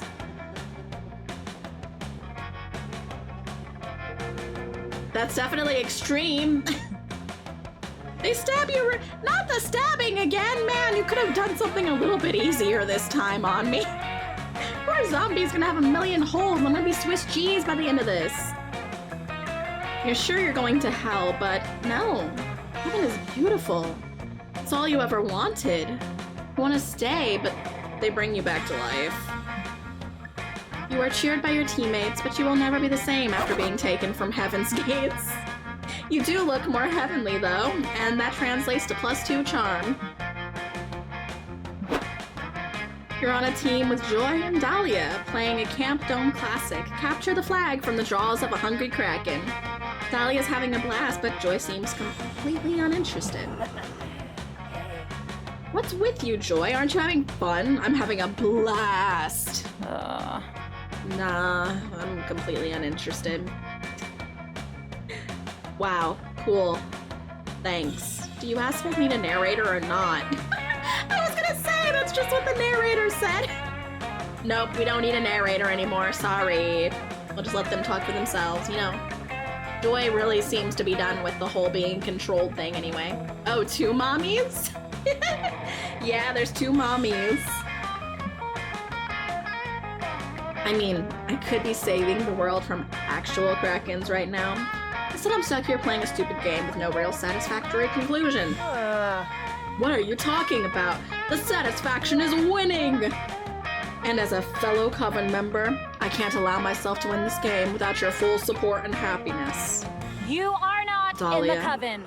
We have been over this. You are not now, nor have you ever been a member It of is the... I, Dimitri. Wait! There's a vampire or a lich or who is this?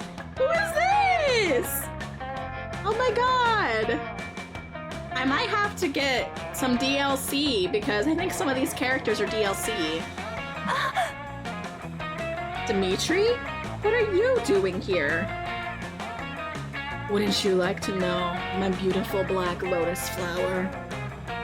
Yeah, I would like to know, that's why I asked. You want to skip ahead to my villainous monologue, I see. But you know how much I hate to rush the foreplay. Your power is... Regardless, I've joined Camp Rival Camp so that I may finally vanquish the Coven leader once and for all, while you are alone and distracted. The joys of making s'mores and singing songs and kayaking under the blistering, delightful sun are quite taxing on my brooding exterior. But such crosses I must bear. I'm here to save the day. Okay, to be honest, I got pretty bored and stopped listening like 6 sentences ago. But if you're a villain of the Coven, Broody McNaught-Liam, then you're a villain of mine. Dahlia, stop. For the goddess's sake, you're not a witch. You don't even have magic. Sure I do. Watch this. Fucking fist magic, man. We don't need no spells up in here. Look at those muscles. Dahlia uppercuts Dimitri right in the jaw. She's tattooed the word magic across her knuckles.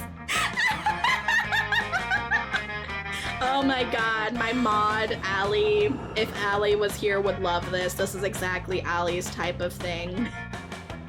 Would love this character. Ow. Look. I understand that you're new here, so let me explain. Coven X Dimitri fights begin with long, dramatic monologues, laden with sexually frustrated undertones, and then, can do! She punches him with her other fist, upon which she's written the words sexually frustrated undertones. That's a lot to squeeze on your knuckles. I guess you do have some big hands, but you good? Dahlia, please, just stay out of the way so I can wrap up this fight so we can all go home. This episode only has 10 minutes left of runtime. Not over. No way am I leaving my fearless leader alone to fend for herself against this frickin' creep. That's not the Coven way. Everyone's such a big fan of Joy. This is so cute. Well, it seems the two girls have the same end goal but can't compromise on how to get there. Maybe you can come up with a way to help them be more in sync. Force them to play DDR. Give them the Wonder Twins magic rings. Ooh, that sounds fun. That's a really old reference though. Do some of you even get that? I feel like that might go over some of my chat's heads. So, do we dance the night away or are we going Wonder Twins? Which one?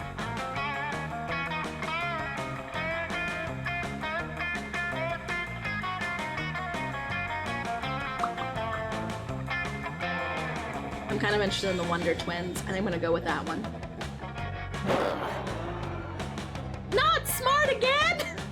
God damn, I'm dumb! What sort of rings did you say they are? They belong to the Wiggle Twats? No, silly, the Wonder Twins. They were the greatest shape-shifting superhero duo of all time. Twin powers activate! You know, they go Wonder Twins, powers activate, and Cheon would be all like shape of an eagle, and then Zam would be all form of water. Gah, so cool. Wait, why an eagle and water? They're shapeshifters, right? Why wouldn't they just transform into, I don't know, a dragon with impenetrable metal armor or something? No, you gotta trust me on this, Joy. The water and the eagle are the way to go. Now put on your ring and say the chant with me. Look, I think I'd rather stay a witch if it's all the same to you. Fine, then I'll show you the awesome power of the Wonder Twins. Form of water. Flash of light. That is the angriest water I've ever seen. A bucket of water with her face. That is the angriest bucket of water. From a bucket of water!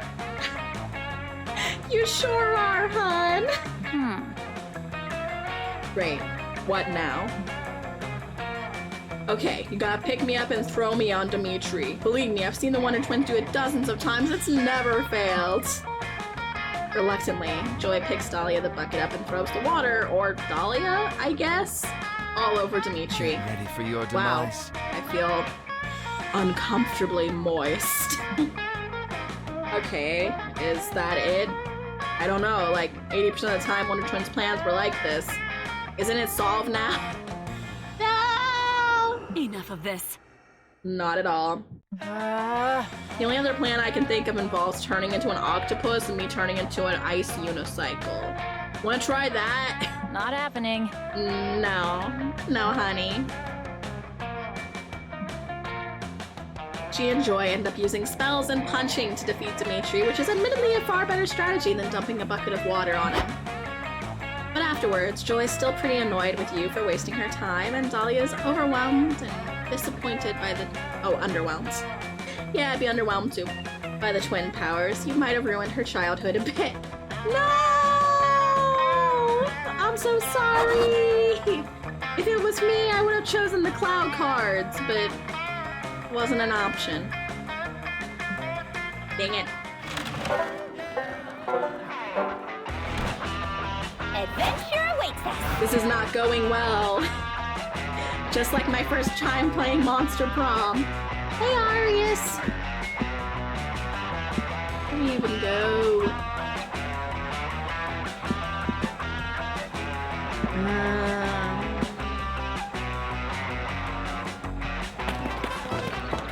That day, all the scouts make a braid chain as a team-building exercise. You learn all sorts of new ways to braid hair. The person braiding your hair accidentally ties an infinity knot on your head. No way to untie it, and you can see into infinity! But right before Coach gives you the worst haircut of your life, you see how all of your friends will die. Aww. It's useful in helping you eliminate David Davidson, the doomed dear person, from your romantic prospects. Ouch. You also watch every Marvel movie that will ever be released. You gain +2 creativity from witnessing so many plot twists. Too many plot twists. Does anyone watch those anymore? I heard that some of the new movies are better, but like the Superman and stuff, I don't know if the Marvel movies really get that many people in anymore. You're wandering aimlessly around the camp looking for Joy. Very important reason. Completely unrelated to wanting to smooch her cute face when You suddenly— again? there you are. I've been wandering around camp looking for you for a very important reason. Oh, you know what that means. The world is at risk again. The world is ending! Damn, the only reason she would look for me is if the world's ending, huh? Ouch. Is that one of those, like, you know, if the world's ending anyway, we might as well moments? Or I'm guessing not. Oh, huh. Guess you didn't know what that meant. There's an asteroid headed right for us, and if we don't complete this incredibly complex and epic ritual to alter its path, this could be the end for the whole planet. You dive in to help. Things start well, and you burn a pentagram into the ground, find and place the 10 turtle guardians, hang strands of garlic from every third sycamore tree. By the time you reach the step where you have to get the entire camp to run around in circles shrieking and wailing, which they do with great enthusiasm, it seems like nothing can get in your way when— yeah, who the heck are you? Oh, that face is only— no. Do not love that. What is all this unsanctioned running and screaming? There is a strict sanctioned running and screaming only policy at Camp Spooky. Stop these shenanigans at once. Camp Director Miss Weaving. Oh, it is a spider. Of course it's a spider. That's why I don't like it. Why is it a fucking spider? Of course, of course. Why? I said no spiders! For performing a magic ritual to save the world from— if you wanted to do magic to save the world, you should have done that earlier in the day when I gave everyone a do magic to save the world break. Seriously? But I didn't need to do magic to save the world then. I need to do magic to save the world now! Young lady, I am so sick and tired of your generation using magic to solve all of your problems. In fact, I'm going to confiscate your magic so you'll have to learn how to cope without it.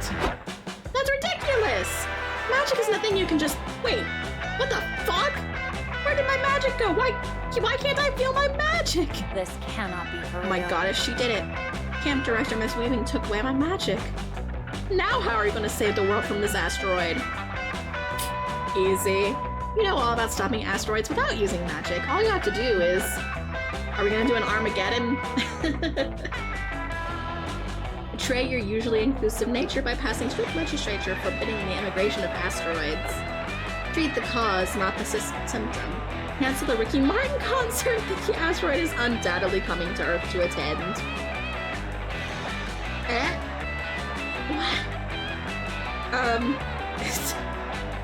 What do I do? 1. Arius votes 1. Does anyone else have a vote? How do we save the world without magic? I don't want to stop immigration. I don't want that to be my legacy. Even if it is a deadly asteroid. Cause, not the symptom. Number 2, always cause, not symptom. Mystic, everyone you've chosen has been wrong so far. So as mod, you owe me something if this is also wrong, because I'm gonna pick it. And you owe me. I don't know what you owe me yet. Chat can decide. But you owe me. Such a twist. So fun! I knew there was some huge and definitely still culturally relevant event that would be totally going to if I weren't at camp. There's nothing hotter or more zeitgeist than a Ricky Martin concert. That must be why the asteroid is coming. It does look like you win. Good luck. Good choice, Mystic. I hate to get in the way of great art, but if we don't stop people from hearing Ricky Martin sing tonight, no one will be able to hear him sing again. And he's not one of those singers who only sounds good on the radio with auto-tune. I mean, he was Czech in Evita revival of the what? Yes, you think to yourself, the 2012 Eleanor Rogers revival of Evita featuring Tony winner Michael Cerveris in the big part of Juan Perón is in fact how most people know the iconic Ricky Martin. The two of you rush over to the concert venue, which is conveniently near the geographically ambiguous location of Camp Spooky. Geographically ambiguous, yes. Just how all writers love to do it. Without Joy's magic, you're forced to use your boldness, smarts, charm, uniqueness, nerve, and talent to work your way backstage. I'm gonna fail! Between the two of you, plus the Valerie items in your pockets left over from the school year, you're able to do it. And before long, you're in Ricky Martin's dressing room. Hey, you. Hi, Mr. Martin, huge fan. Hate to say this, but you need to cancel tonight's performance. If you don't, an asteroid will strike the planet and kill everyone. Ricky Martin closes his eyes and nods, unsurprised. I always knew this day would come. You did? When I sang my first note, the cry of a child entering this world, a messenger spirit of pure light appeared and told me that song would be my gift, but at a great cost. Said that one day when I was burning my brightest, a star even greater than I would come to wipe out all life, and that its herald would be a beautiful, thick witch.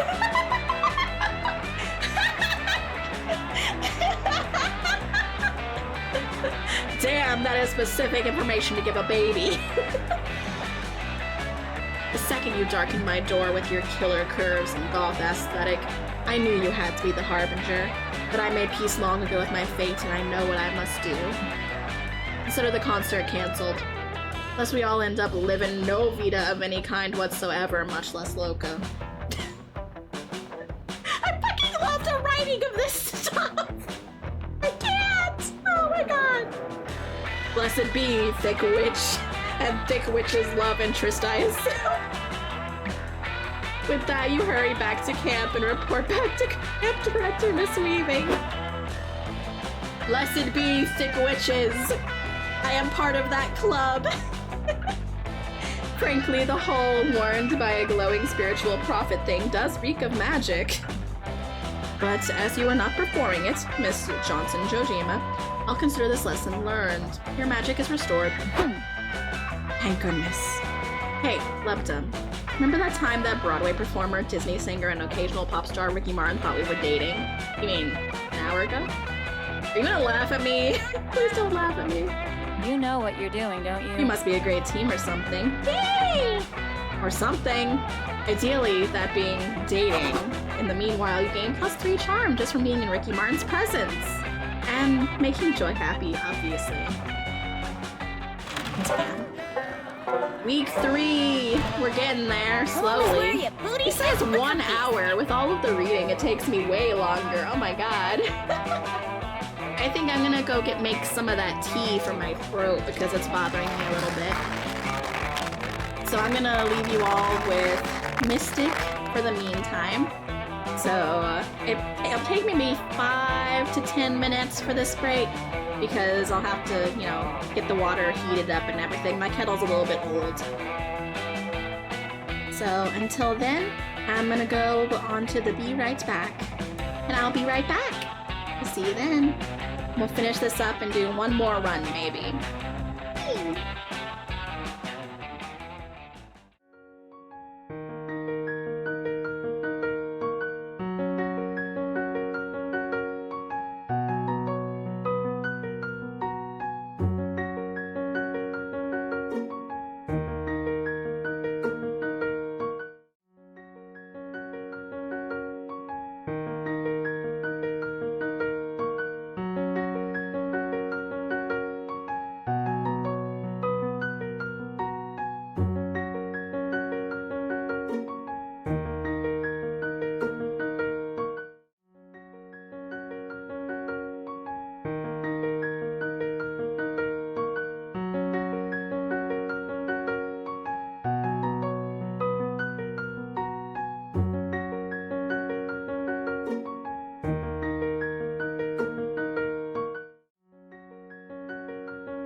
Were you good campers? Or were you a little bit bad?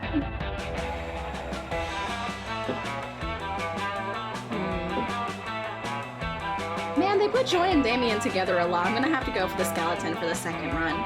It might be a shorter run too. I might choose the 30 minute instead of the 60 minute because it takes me a long time to read all this. I have my tea. It's very hot right now. A little too hot for my poor cat tongue. But we'll get to it. Even if I have to do the shorter run. Now I sit here. Like any night around a spooky campfire, the air is filled with the smell of smoke and the sound of bickering. Enough of this. For the last time, Damien, you simply don't have what it takes. Huh? What? How can you say that? How can I not have what it takes to be your next bad guy? I'm the baddest dude I know. He is the Prince of Hell, but he does have a soft side that we know about. Yes, don't you? Don't you, my little demon boy? You're not a big bad, but you're still I love very a bad bad boy at with a this. heart of gold, okay? It's one of my favorite kinds of tropes. It's one of my favorites. I can't help it. I'm simple. I'm simple. Be that as it may, you are not the baddest dude that I know. I've fought many impressive villains in my time who've done far more villainous things than you ever have. I can get there. I could be more villainous. I can change. Thick goth mommy. I can change. My whole thing is trying to save the world. Why would I ever encourage you to be more villainous? I'm a pro! Well, you don't want to encourage me to get more villainous. And I think you'll need to admit I'm already a villain. Ugh. I have real bad guys to fight, Damien. Some of them are probably plotting unspeakable crimes right this second. Give it a rest. Of course, the most unspeakable crime of all would be missing out on this golden opportunity to impress one of your campmates. You leap up into action to avert the potential crisis. There's no villain more dangerous than Damien is to his own well-being.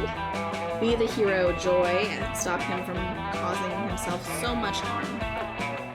It doesn't matter how villainous Damien is or isn't, because he doesn't fit the most important character description for a Coven villain, wanting to fuck Joy. Are we just talking about Charmed now? I'm pretty sure this is just Charmed plot. Wasn't it Phoebe? Yeah, I think her name was Phoebe. The future seer in Charmed. Oh my god, that's gonna bring back old memories for me. I loved that show growing up. Buffy the Vampire Slayer, it's got all those vibes. I love Joy now. I love Joy. Aw, man, I'm not gonna... I don't know if I can win her over.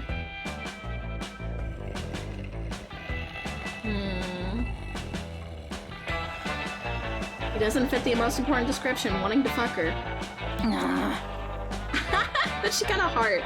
Wow, that was a super rude thing to say. Is this just because of my obvious sexual chemistry and mysterious past with Dimitri? And also with Balgor the single and ready to mingle. And the long hard night. Yeah, man. How long? And of course, Liam. Angelus.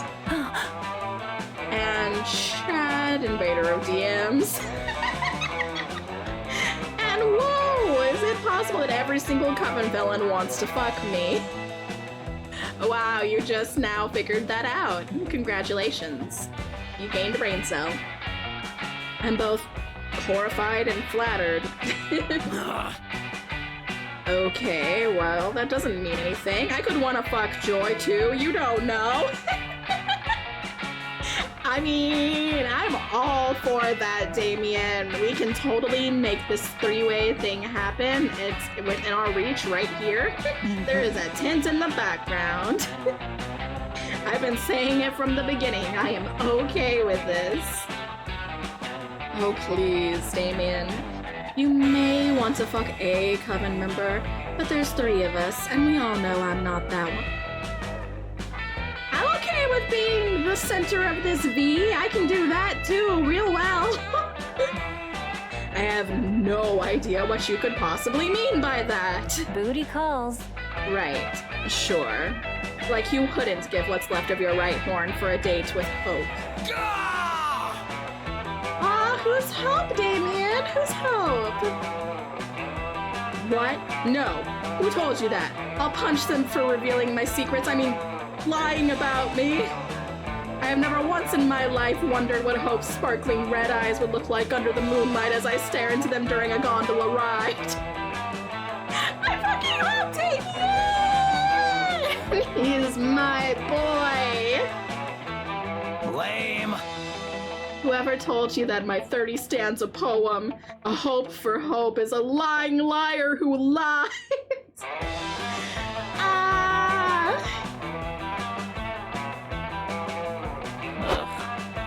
Even asteroid?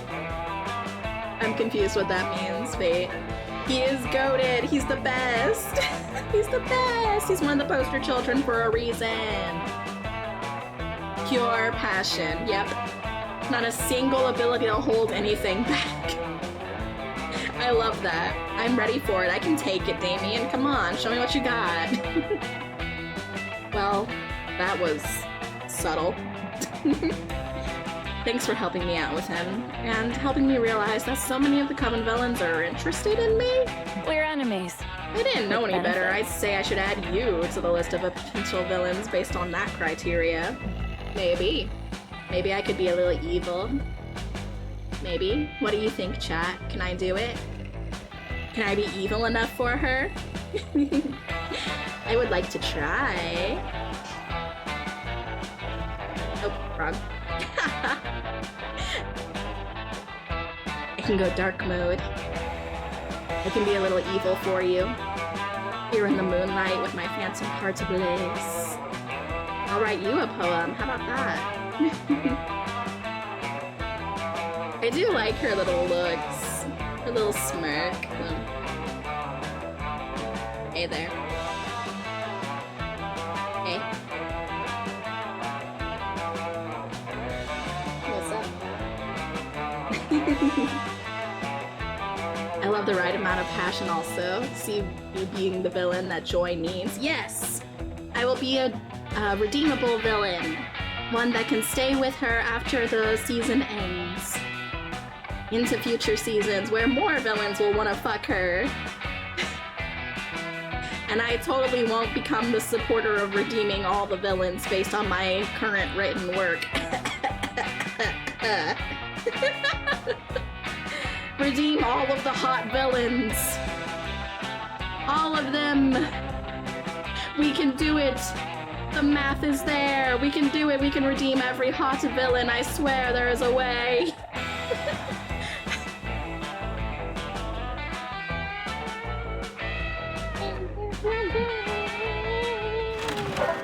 Oh, is it daylight again?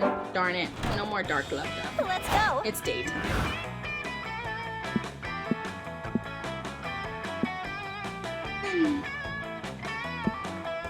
With my stats not showing, I don't really know what to do. It's really hard now. She seems interested in me, but the ghost seemed interested in me in the first game too, and then was not.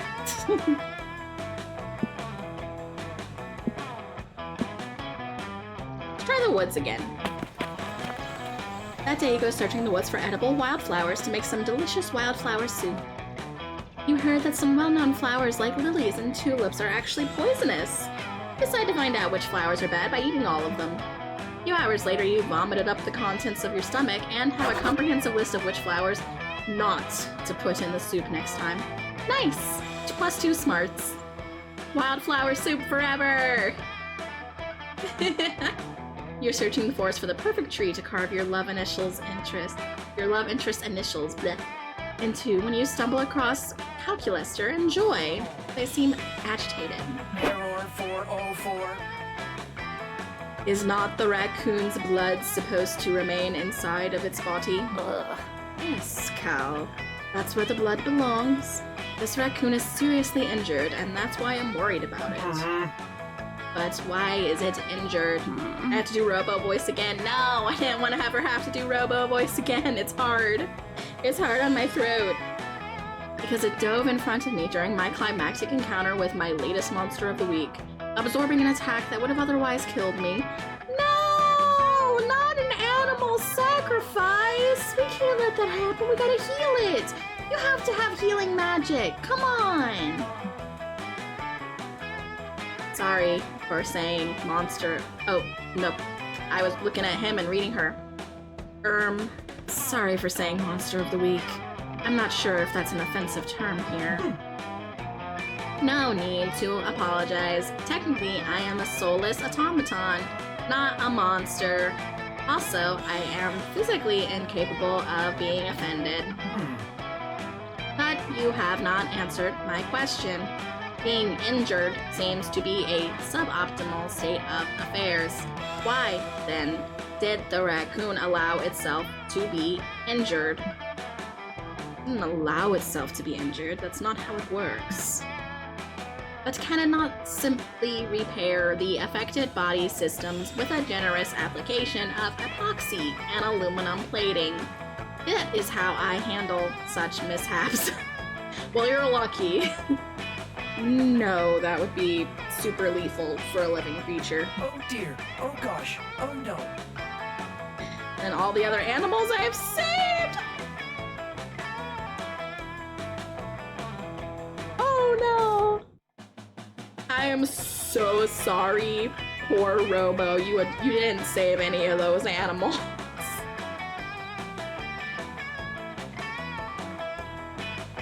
Conversations like this is why you like Calculaster. I feel bad! No, I feel bad for Calculaster. No, the poor animals. He killed all of them. He probably just had like a fucking cut and he puts resin into it like, oh, that's gonna help. No. No, baby, that does not help. Error. Error. Critical introspection imminent. Total emotional collapse likely. Enough of this. Snap out of it, Cal. I don't have time to deal with your comical failures to understand organic life. I'm trying to save this raccoon. I am sorry, friend Joy, that my impending psychological meltdown is inconvenient for you. You are so weird. Fine. I'll talk you through this, but only if Lub-Dub can help stabilize the raccoon.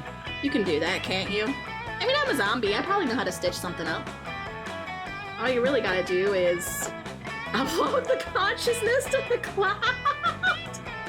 Replace the raccoon with a hand puppet and hope no one notices. These are not good options. Right, chat? These are not good options. Oh.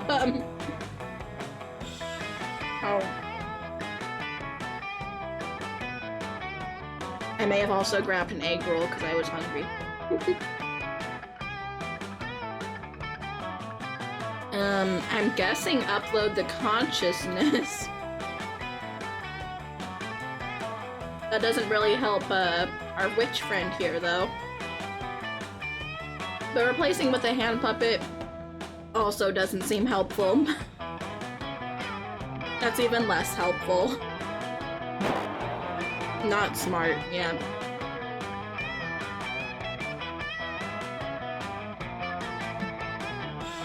I somehow managed to download his consciousness, though.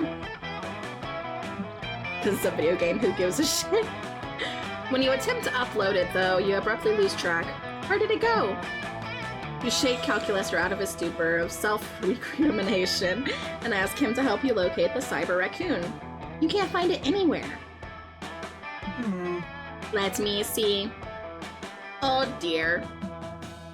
It appears you were able to locate the raccoon on your phone because the raccoon has become your phone. Also, it has achieved singularity level intelligence. Oh no! That's not good, chat. That's not good. Trash panda to the extreme. I must ask, because it is immediately relevant, and I have limited experience. Are raccoons generally virtuous creatures?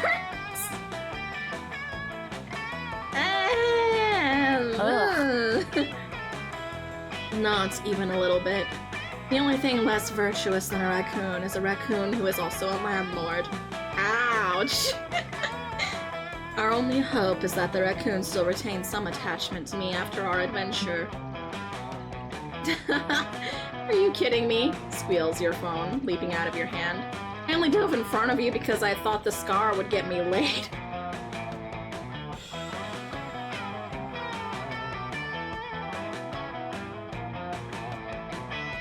I think I'm gonna break my phone, chat. Thanks for freeing me from my flesh prison, wankers. I'm gonna go dig through everybody's recycle bins and then post whatever I find on 4chan. Later! You're not sidekick Well. material. It's the last time I call upon the spirit of the forest to aid me. Also probably the last time I call you Lub-Dub. Dang. Raccoon's mind expands to encompass most of the internet, flooding comment threads everywhere with shitposts of the lowest order and stealing everyone's sandwiches. It's only slightly worse than the internet was before, but the guilt you feel for your part of this drains you of +2 boldness and 1 fun. -2 boldness, I mean. Damn. Bad choice. Bad choice. Adventure awaits us! Arius, it was not good because we made the internet worse and got all of our secrets spilled. And the raccoon is just now part of the internet and spewing trash everywhere. And was apparently not even worth saving to begin with. I guess it is a raccoon. That day in the Haunted Manor, you find a bunch of ghosts playing craps. I'm good at craps! I'm really good at that game! It's gambling, but I'm good at it. The one that I'm good at. You're terrible. No, I am good at that. I'm not terrible. I just said I'm good. That's never stopped you before. You face off against the craps champion. Slam of all your chips down on the table, cry out, I bet my immortal soul. Let's not go that far. Let's not go that far. We're not that good at craps. Everyone gasps and then someone says, dude, chill. Just like playing to have fun. No one's even betting real money. Oh, you're not used to such low stakes. Honestly, it's a relief. You bet +2 boldness against the champion instead, and you win. See, I told you I was good at craps. Face, Dahlia! Hey, Lub-Dub, get your sorry ass in here. We found a room in the manor that isn't haunted somehow. You follow Dahlia into a room only to find that it is fucking crawling with ghosts. Oh, don't worry about them. This is just where the ghosts go when they're on break. No spooky stuff at all. Yeah, and I'm taking advantage of their relaxation by killing them for bonus experience. Hey, I thought we weren't gonna fight any ghosts in this room. We did say that, but actions speak louder than words, Joy. My therapist taught me that. I think you're also supposed to talk the words, though. You follow through with the actions, but also talking the words is good. Like letting people know you are going to not do the plan. Aww. Guys, there's writing on the window over there. You didn't tell me I'd be reading in this room. At least it's written in blood. That's kind of cool. I know what you did last summer. Huh? What's that supposed to mean?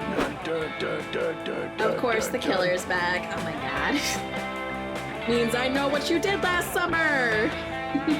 Apparently I was dating Damien, so it was a pretty good summer, you know. Fucked a demon. Live to tell the tale. It's just the knife guy. Hey knife guy, do you know what the writing on this window's about? My name is Jerry, not knife guy. You can't just ask me to tell you what you did last summer. You did it! You should know! But if you also know, shouldn't you be able to tell us what specific thing you're referring to? Ugh. You guys just don't get it. You're supposed to be frantically ask yourselves that question before I dramatically remembering the answer right before I stab you. Yeah, come on. Maybe it'll help if I stab you all a lot. Ugh. Can't believe you don't remember. So rude. You'd hate to be rude and also to be stabbed. Luckily, you're pretty sure you know what event from last summer he's referring to. He obviously means that 2-week period where you all got really into Anteater documentaries? His birthday! You forgot his birthday! No!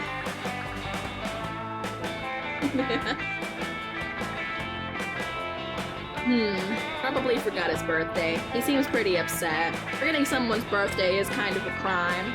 I'd rather not be stabbed for it, though. Mystic says birthday. Anybody else have an opinion? Taking another bite of my egg roll before it gets cold.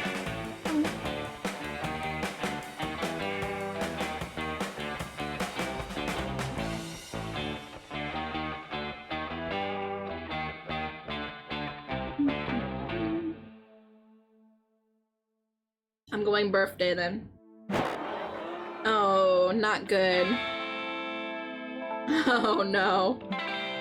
No, no one liked that. Everyone said no.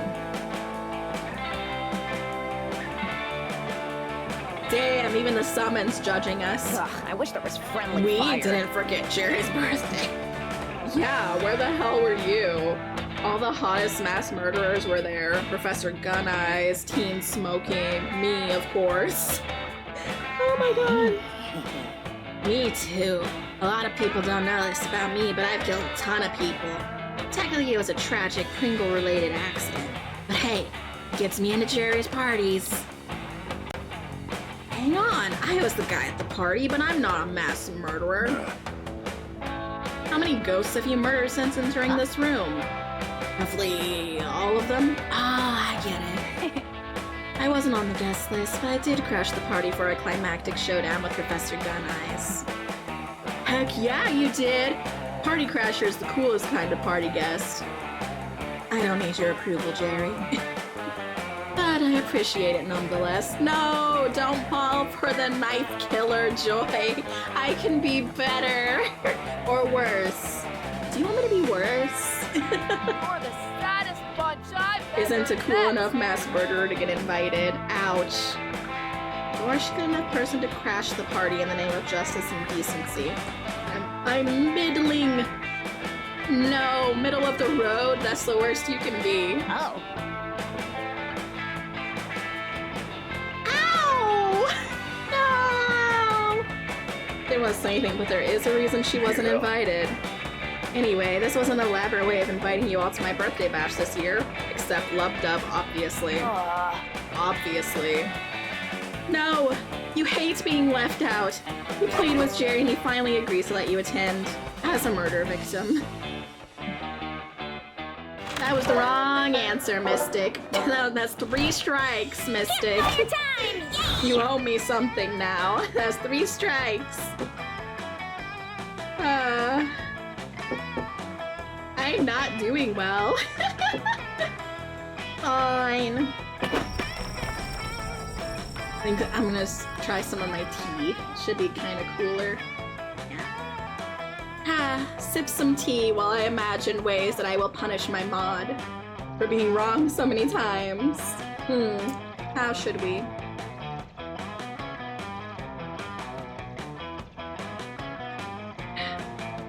How should we indeed?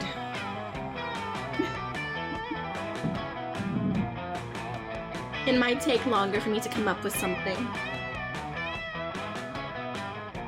You sit down between a classic Dahlia x Joy exchange. Dahlia is being very intense and excited, and Joy looks like she'd walk over a bed of hot coals if it would shut her up. The Coven is here to save the day! I'd be a great addition to the Coven. Oh no, Dahlia can't give up. I've already memorized all your moves, your favorite catchphrases. I even bought the limited edition Kawaii Third Hope phone case off eBay. What more do I need to do? How about be a witch? Or having even the slightest bit of foresight and subtlety to your plans? I can be subtle. Look at me, I'm being subtle right now. Watch as I inconspicuously nudge you towards inviting me to the Coven. Oh, man. Please let me into the Coven. I want this so bad. Enough of this. We don't need a 4th member. 3 is the number of the triple goddess, which is not a force that can be broken. It's definitely charm reference. That's it right there. The 3. Definitely charmed. Also, we only have 3 main character slots available. If we open a 4th, the network will be forced to establish a union. Oh my god! Ooh, spicy! So muscular! Sure, there's something I could do. Maybe I could be your body double. With really intense fight scenes. I mean, we're basically twins. You're like head and shoulders taller, honey. Not happening. Look, I already have a Joy wig I can wear. That real hair? Have no fear. Hell yeah! I've been collecting it slowly while— Oh, you slept so that I could be prepared for this situation! Oh my god! Dahlia, what the fuck? You are the creepiest super fan. What the heck? Which should show you just how committed I am to the coven. Joy looks halfway between exasperated and disturbed. But god, Dolly is just so cute when she's irresponsibly passionate about something. You know she's not gonna drop this until she gets a satisfactory answer. But which of them do you want your answer to appeal to the most?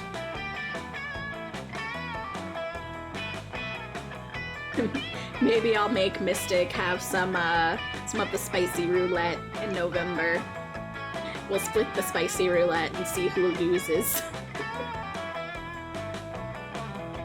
You can be a Coven sleeper agent, so go to sleep and we will let you know when you're needed. Coven's last season was too grim. The season needs more sex appeal. You can be the irresistible blue seductress who distracts the villains. I think the first one's gonna appeal more to Joy. Getting everybody off her back.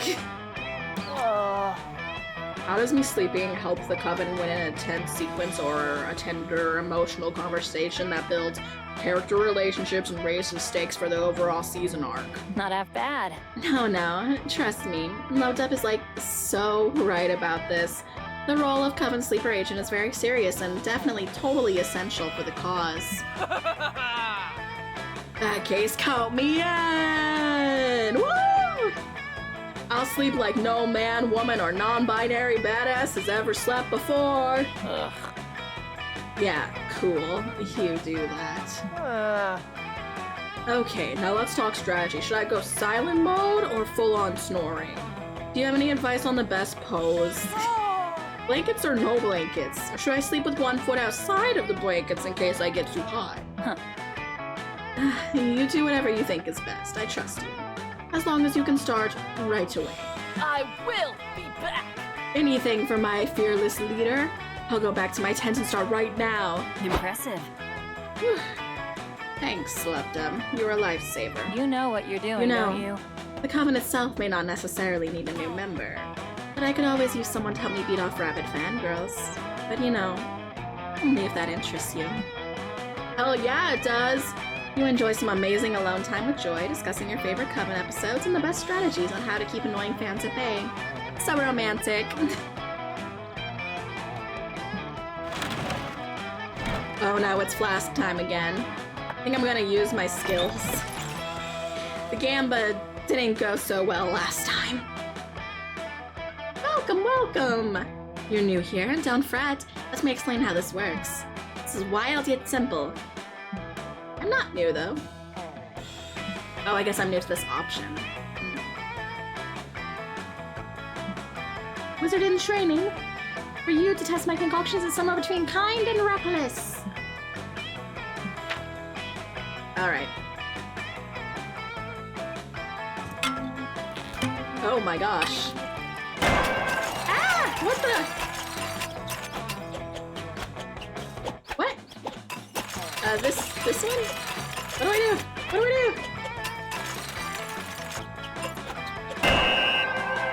do? Is it just trying to pick one? Oh, a Bloody Mary. That's nice and normal. What are you doing? Drinking a Bloody Mary? That's a curse! Who drinks curses? Just because I keep my curses in glasses and cups, it doesn't mean you should drink them. When anyone visits with a location, they will lose stats. Have fun with that. Ow! I think most of the drinks are bad whammies. Ha.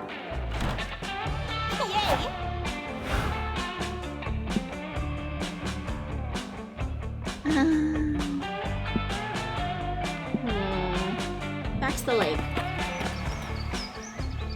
My tan on, but as soon as you get there, it starts to rain. Can a zombie even tan? Most of the beachgoers leave, but no, you will enjoy a fun day at the lake, damn it. You had a really rough morning and you won't let anything else stop you from gaining fun. You aggressively splash in the lake and laugh as loudly as you can, hoping the clouds will give up on trying to ruin your day. Instead, the lake gets struck by lightning. When you wake up from the electrocution coma, you're on shore, the sun is shining, and you have a cool new facial twitch. You win! -2 fun. You link up with Joy so you can practice summoning a wokeness elemental. You've just composed the unnecessary tweet and drawn the sigil in ethically sourced lamb's blood when... Get off my property! Ew, who the heck are you? Stop getting blood on the grass. Why? Because it's my grass, that's why. I just bought this camp to turn it into a shopping mall, and the only blood I want spilled on my land is the blood of commerce. Also orphans, if it's profitable. Damn! You can't buy a summer camp, it's a source of happiness for so many people! I'm a self-made grandma. Sorry, is there a law that says that I can't... that says things that make people happy can't be bulldozed? Never mind, don't give a shit about laws, I'm rich! Very, very upfront with their villains. You won't get away with this, good always triumphs. Pipe down, sugar, you'll love it. I'll put 2 hot topics in there so you'll always have one to turn to when the other one gets too mainstream. Ouch! Hot topic slammed! Damn! I do miss the old hot topic, though. Sadness. Let's go, intern person. Go get yourself another black mesh something and let the men work. The CEO wanders off with his tape measure to figure out exactly how many sharper image outlets he can fit in the dome, leaving you alone with a fuming joy. Enough of this. I want to punch that dick right in his asshole. It's like how Damien feels all the time, but for reasons. It's right, though. You can't rely on natural forces to stop him. Our only hope is to turn to the supernatural. Joy whips out the biggest spellbook you've ever seen and slams it down on the grass. Jeez, where was she keeping that thing? You don't want to know. This is the Tome of Bakunin, the most powerful collection of anti-capitalist magics ever assembled. I need that! I think everyone needs a copy of that right now. Needs a mass print. There must be something in here that can put an end to that man's horrible schemes, but what? You search the ancient pages for the perfect spell. You narrow it down to 2 options. It's always 2 options, and one always sucks. Sacrifice 1,000 shares of Fortune 500 stock to summon the invisible hand of the market. Construct the only artifact powerful enough to imprison a monopoly man. The go-to-jail card. It's so easy for them to get out of jail. I don't know if that's gonna work. Damn it! Again, I'm left trying to come up with something, and the answers are never that straightforward. Ah!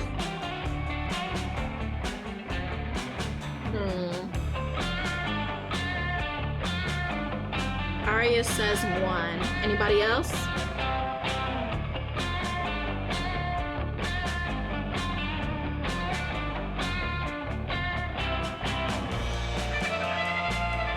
Go for the wacky.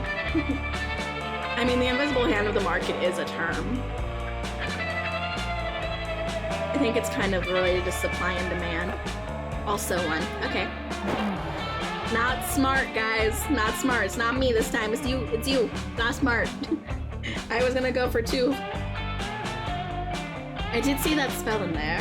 Where are we gonna put it? 1,000 shares of Fortune 500 stock, though. You're sure you can substitute whatever stock you happen to own. It's like I use margarine for butter when baking. Ugh. Ew, you use margarine? Don't you know that stuff's made out of plastic and dog farts? I'm not sure. No time to reconsider. It's time for sudden, ill-advised action. You set fire to 1,000 shares of Blockbuster stock you've been holding onto and summon the invisible hand of the market. doesn't really look like the invisible hand of the market. For one thing, it's not invisible. Worst episode For another thing, ever. it's a giant floating green cock with the word finance tattooed on the side. What? Gonna get fucked by the market. Oof. Oh shit. No idea how this happened, but instead of summoning the invisible hand of the market, you seem to have summoned the extremely visible cock of the market. Yeah, so I know we teamed up to stop capitalism and inexorable encroachment on the summer camp we love. I'd like to cast But I a spell kind of to don't want to be erase my seen own with you memory of right this. now. Why don't you deal with that giant cock situation and maybe we can hang out later? Or never. No! Left me with my giant money cock! Just floats there staring with one eye. It's unnerving. Alright, kids, we're gonna hold some kind of last-ditch bake sale or something. Now's the... Oh my god, extremely visible cock of the market. I didn't know you lived here. I'm a huge fan. Can I get your autograph? Oh, that's right. You're a giant cock with no hands. Sorry. This changes everything. All shopping mall plans are cancelled until the precious cock of the market relocates. You win this round, Lub-Dub. Enjoy your time with the market cock while you can. Damn it, I still win, but everyone hates me. Contrary to his advice, you did not enjoy the market cock time at all. Mostly because no one wants to hang out with someone who's got a giant green cock floating around all the time, and you lose 2 charm and 1 boldness. Damn it.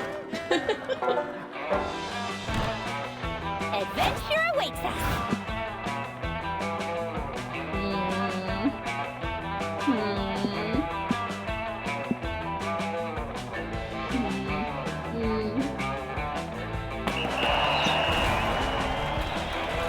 Oh, hacky sack.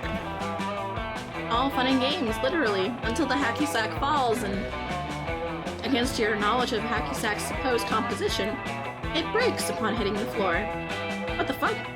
Good news is inside of there's -2 charm? You call dibs.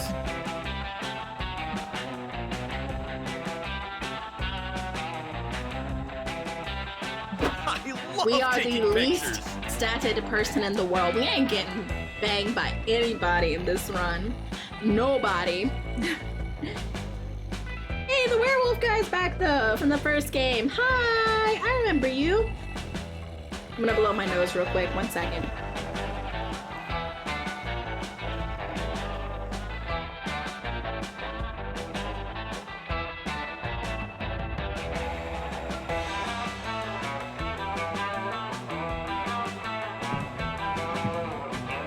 I remember this puppy. We're taking a photography class together. This week we're supposed to capture the majesty of nature. What would you say is more majestic, a small bush or a small shrub? You have a desperate need to be included in basically everything your friends do. So you whip out your phone and start snapping pics with Scott and Joy. Yay, friendship! Suddenly Scott pauses. He takes a big sniff of the air and inhales for about 40 seconds straight. It's an awkwardly long time to be inhaling. Thought something smelled kinda off. Joy, you okay? You smell sorta stressed out. Time I asked if I could eat macaroni just using my butt. Huh? Oh, please don't smell me, thanks. Something doesn't feel right. But I am a bit stressed. Seems that everything is so calm, and when things seem calm, that's actually when they're the least calm. It's the calm before the storm. And there's no obvious evil encroaching, that just means that the world is about to be blindsided by the biggest threat imaginable. We should be more worried than ever. I think maybe that you saved the world so much you just got used to saving it. Maybe you're just not used to chilling out. It's like me and footballs. When I see a football, I want to catch it. Somebody has to throw it first so that it can be caught. It took me a while to accept that. Aw, man, you just need one of those ball throwing machines. We need to fund it. Fund Wolfman a ball throwing machine. Thanks for the head pat, Arius. And Mystic. No way. Yeah, this is not about me and my emotional defense mechanisms. There's definitely an ancient evil lurking just beneath the surface somewhere around here. Like, for example, look at these pictures. If this were a normal episode with the Coven, we'd first use 2 minutes taking photos and setting up some beat blocks. And then we discover a mysterious omen in these pictures, teasing the larger evil that is yet to come. See, doesn't this picture of a tree look a little bit foreboding to you? Kinda looks like a normal tree to me. Sort of familiar, actually. I think I peed on that tree. Oh god, is that an omen? Okay. So maybe that's not an omen. But what about this photo of a sunflower? At first I thought it showed off the elegant symmetry of the flower, but shit, it might be an omen. Alright, I'm gonna look through the pictures I took and find an omen because I want to be a good friend. I just want to be a good boy! Picture, picture, picture. Oh my god, Joy, look! Look at this photo, it's so blurry. It's evil, it's a blurry evil omen. My goddess. No, that's just your thumb. It's a blurry picture of your thumb. Hecate, help me, maybe this was a bad idea. Uh-oh. Looks like Joy's coming up short on omens. Is about to be exposed as a total workaholic. Look through your pictures and find something ominous to help her out. A flock of birds, which are classic bad omens. If we connect the birds like you connect the dots, I'm sure we'll find something ominous. The resolution is too high in all these pictures. It's clear omen technology has gone too far. Birds usually are a bad omen, but there are ones that are good omens. And connect the dots, I have a feeling could end up bad. But maybe we could spin it to our advantage. I'm gonna try number 1. Not very fun. No! Why do I always pick the wrong decision? Love is totally right. Birds are super typical bad omens. I mean, usually it's crows or vultures or ravens, but even that's a stretch. This is definitely a picture of a bunch of pigeons. But fuck it! This is officially an omen. I knew this whole thing wasn't just me struggling to relax. Wait, so this is an omen? So that means we get to connect the dots? Yes, yes, yes, yes, yes. I love connecting dots. I even I can keep a marker on me at all times just in case I need to do a prank or in case I need to connect some dots. Hey, Love Up guys! How are you doing? Good to see you around. We do have 0 fucking riz in this run. God damn. Every choice has been wrong. Come here, you crazy dots. I'm gonna connect you all together with all of your dot friends, and escape is impossible. You, Scott, and Joy spend 2 hours carefully connecting all the pigeons in the photo together. Turns out there was a message hidden in the dots, and it reads, "Beware, Love Dub is too hot and sexy. Smooch at your own risk."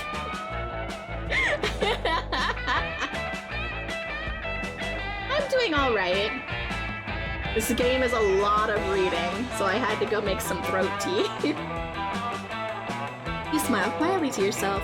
Everything is going exactly according to your plan. You're a genius for bribing these birds to fly in that specific pattern for this photo. Why do we get all this money? Why are we rich? Oh my god, you guys. I thought we were just connecting the dots, but it's actually really scary how they spelled out a message about someone we know. Yes, you're finally getting it. Omens are terrifying. We should take them very seriously. They're our only warning of terrible earthbending evil that's about to come. In this case, the omen is telling us that Love Dub is too hot. Fascinating. Previously, I had to admit that I was a bit interested in Love Dub. You're a bad omen. But apparently we need to be extremely wary of getting close to Love Dub, because her hotness is clearly the sign of an ancient evil. Ouch. Ouch. I mean, shouldn't you be into an ancient evil? You said that you bang, like, all of the villains on your show. Just saying. Just saying. It just sounds like we're gonna be a thing. Right? I can hope. I can have hope even though my stats probably suck because I got hit with the incognito. The incognito cocktail.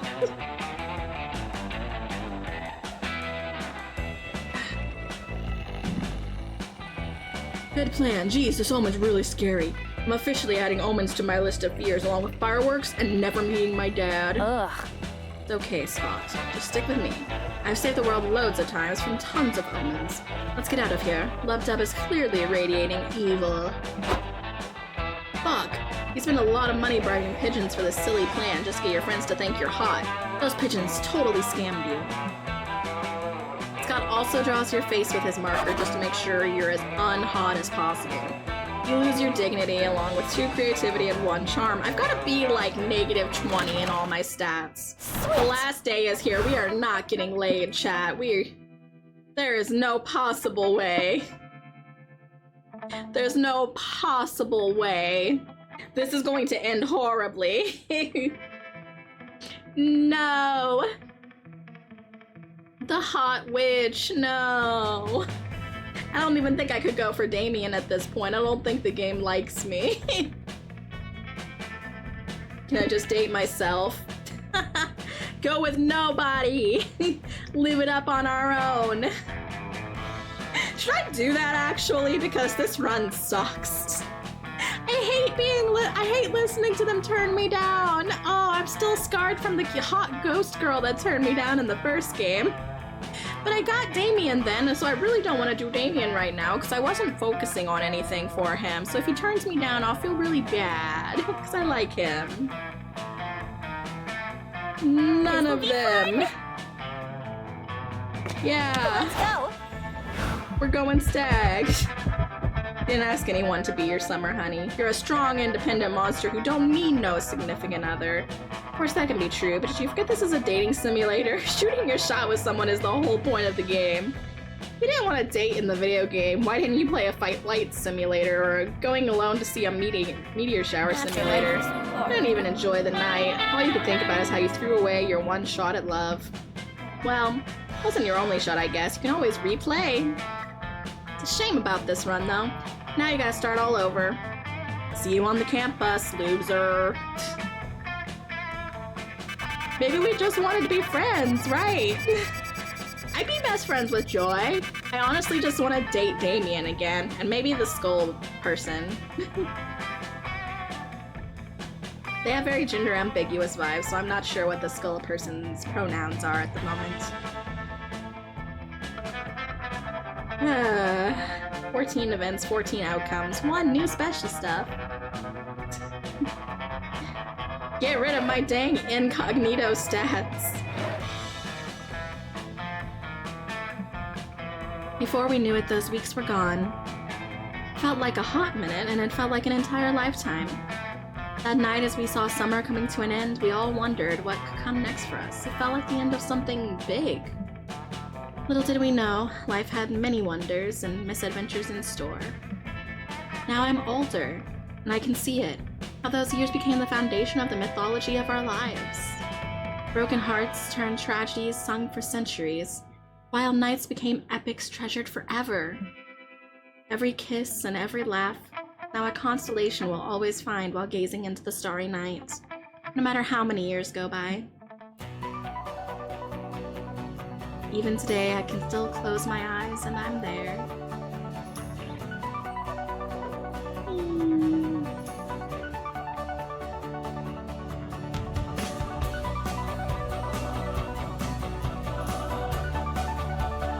This is cute.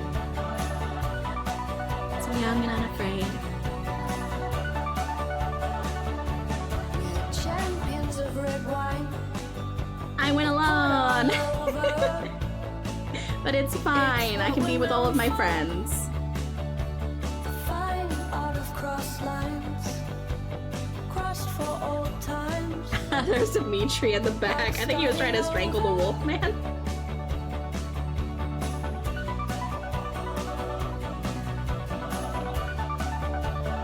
Aw, cute.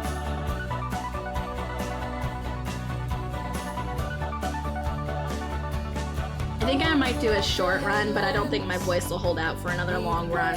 So we'll do a halvesies run. You're coming over. I like watching the credits though.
or a new event, outcome, secret ending, or special thing.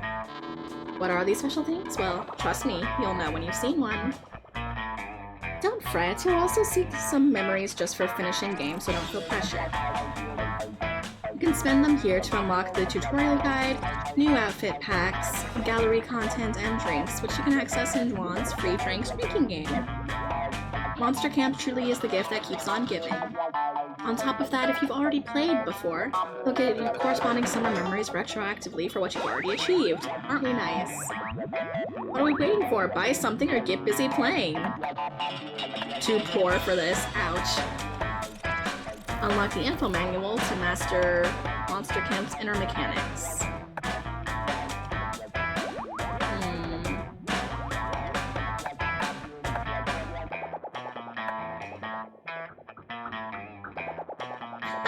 Play as Modius the Lustful Demon from Helltaker?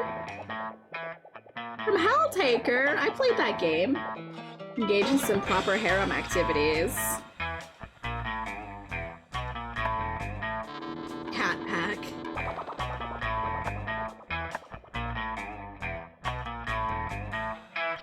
$255. Some of these are 0, so...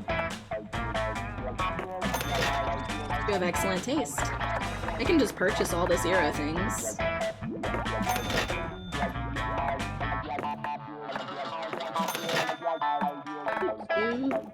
Doing some shopping.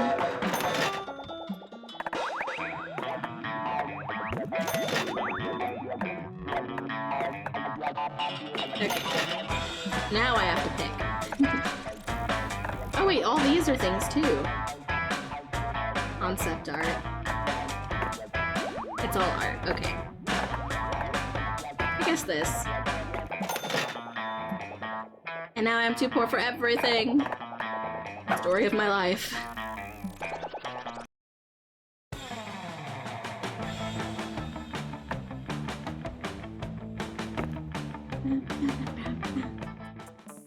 Just only on me. I'm gonna do a short game. Ah, Camp Spooky. Well, I already read this earlier, so let's zoom through this. Who am I? This one. Custom name. I think I would have remembered where the U is.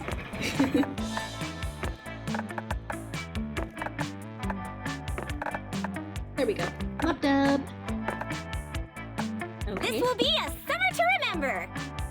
Did any of these matter? I didn't get to use anything.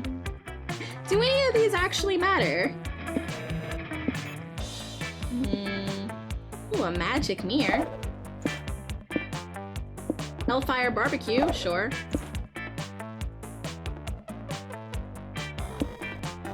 Book of orgy etiquette. Shades on fire, why not? We'll go with those. One might say the Monster Prom had hardened us on the highs and lows of love. But we are always beginners.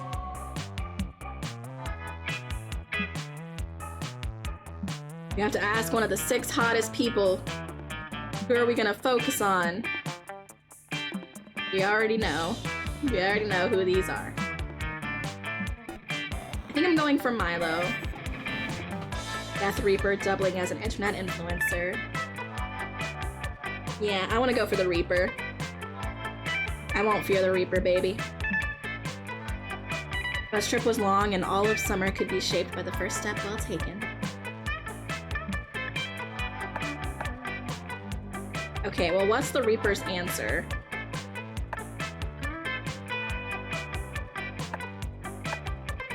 He would like wine, right? I think this one liked wine. He said he loved wine and cheese platter. I'm pretty sure it's he. I don't know, it might be they, them. I don't know. I haven't talked to the character. Ah! I don't want to get any pronouns wrong. I did that in Date Everything for a second. I felt really bad. I'll say wine. Yeah! A wine to die for, you say? Well, darling, don't threaten me with a good time. In all fairness, though, What wine would you die for? It had to better be a good vintage, with a delicious aftertaste to carry you into the afterlife, leaving no stains on your final outfit. This is so intriguing! Loved Up, you have to help me decide what my hypothetical death wine would be while we're at camp. We only had 3 weeks left to woo our crushes and conquer their hearts.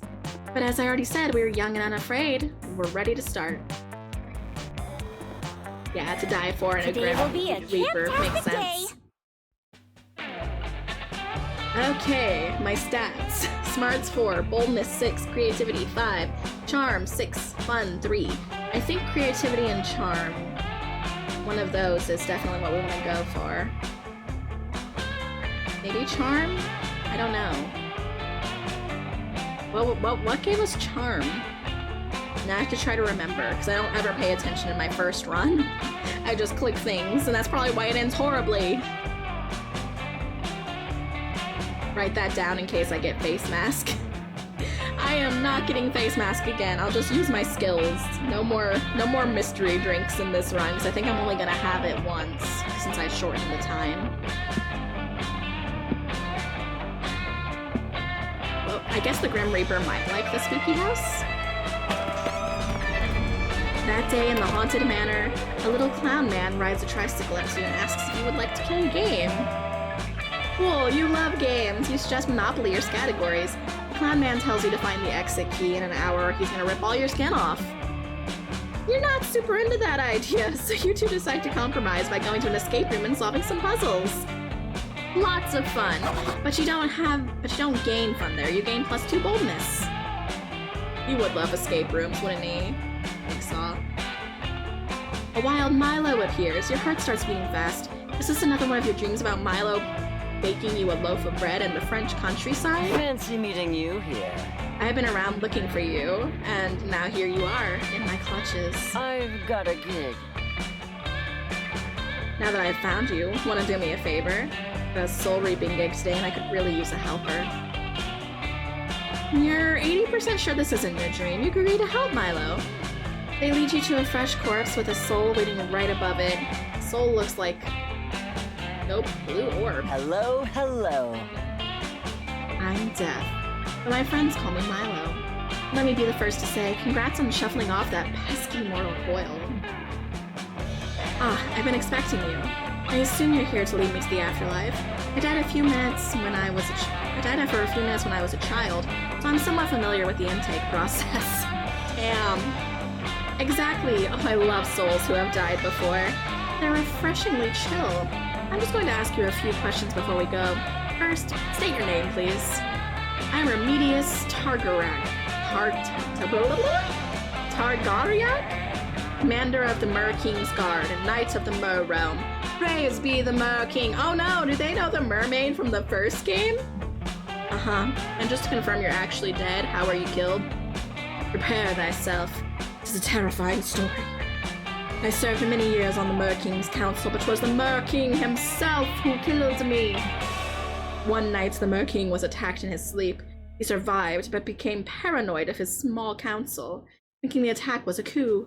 His paranoia led him to behead me, his most loyal knight. But the Mer King was wrong. Just before my death, I discovered the attack was orchestrated by an ancient order who have authored many terrible acts across history. This foul order is known as the Masters. As they execute their devious plans, they chant Masters, Masters, Masters. But they spell it with a Z. It was horrifying beyond belief. And I happened to notice that the Masters had quite admirable derrieres. Seriously, they were caked up to a ridiculous degree. Just completely drops the affect. Wow. Wow, that's a lot. It's gonna check the death by courtly intrigue high fantasy box on the form. That's a whole box! Now that we've completed the identity and mortality checks, I see that you qualify to choose your afterlife destination. Congrats! Which afterlife would you like to be taken to? Every moment is There are beautiful. infinite afterlives that you can choose from, so really the only limit here is your imagination. So poetic. I love my job. See, I've always thought that Yeah, there's so many afterlives. I've always hoped that it would be something like this. This is really cool to put into the game. Just like, yep, all these religions, all these variations, just choose. You want to go to Valhalla, you want to go to heaven, I don't care, I'll just take you there. I'm just the best boy. Oh, bother, I'm rather unsure. I enjoyed pudding, so perhaps some kind of dairy, or rather, maybe an orgy. Oh, but that's so cliche. Egad, let me think for a moment. I realize that you are literally contemplating infinity here, but please hurry up. I have a very strict posting schedule to get back to. My followers need consistency, babe. Looks like Milo's getting impatient. You can tell because they just tweeted, I'm super impatient right now. Quick, suggest an afterlife destination for the poor soul. Big farm with plenty of room to run. Isn't this a mer person, though? If you've collected enough karma points, you can redeem them to get reincarnated, like a sentient burrito or a K-pop star. K-pop is brought up! That's so funny, we were just talking about K-pop. Let's go with the... Actually... Suggesting karma points might end up leading to more time wasted by Body Hot here. Let's suggest a farm. Not so fun? What? The big farm upstate. Technically, it's where all the dogs go when they get old or sick, but I can pull a few strings to get you on the guest list if you're interested. The soul glows a bright shade of blue. An afterlife. That's just me and a bunch of dogs? That sounds like heaven! Take me there, please. Ha, rejoice. It shall be an eternity of petting sessions and treats giving in WALKS. I'm happy you're happy, little one. Off we go. This charming pastoral adventure. On your way to the big farm upstate, you pull Milo aside and ask him if it's possible that your childhood dog, Kibbles, is at the farm. Oh, Kibbles! A strangely pedestrian name for a dog. You should have gone with Moonbeam or Mr. Hamptons. Anyway, yes, I imagine he'll be there, dear. Oh my god. Huge if true. You and Milo arrive at the farm and drop off the soul. The place is full of doggos. You look around desperately and look! There's Kibbles! Your old dog! You are overcome with emotion. You run up to Kibbles excited to finally reunite after 12 years. Kibbles stares at you confused. You realize that, oh my god, Kibbles doesn't recognize you. Your childhood dog doesn't recognize you? No! No, this game's gone too far! No, that's so sad! No! Stand in front of Kibbles, speechless, dumbfounded, and intensely heartbroken. Kibbles wanders off and you watch him run around the farm. It's like Kibbles has a new family now. Got a husband dog, 3 puppies. Wait, dead dogs can have their own puppies? What are the rules on this fucking farm? It's clear that Kibbles has moved on. It's forgotten all about you and your precious childhood together. You have never felt such profound anguish and you weep openly. Start madly chasing Kibbles around the farm, begging him to remember you. No! You need to pull yourself together. There's nothing more off-putting than begging someone to like you, even if that person's actually a dog. I can't be seen with you. Oh, can't be seen with someone this desperate. Now I'm leaving you blubbering pool of emotional vulnerability.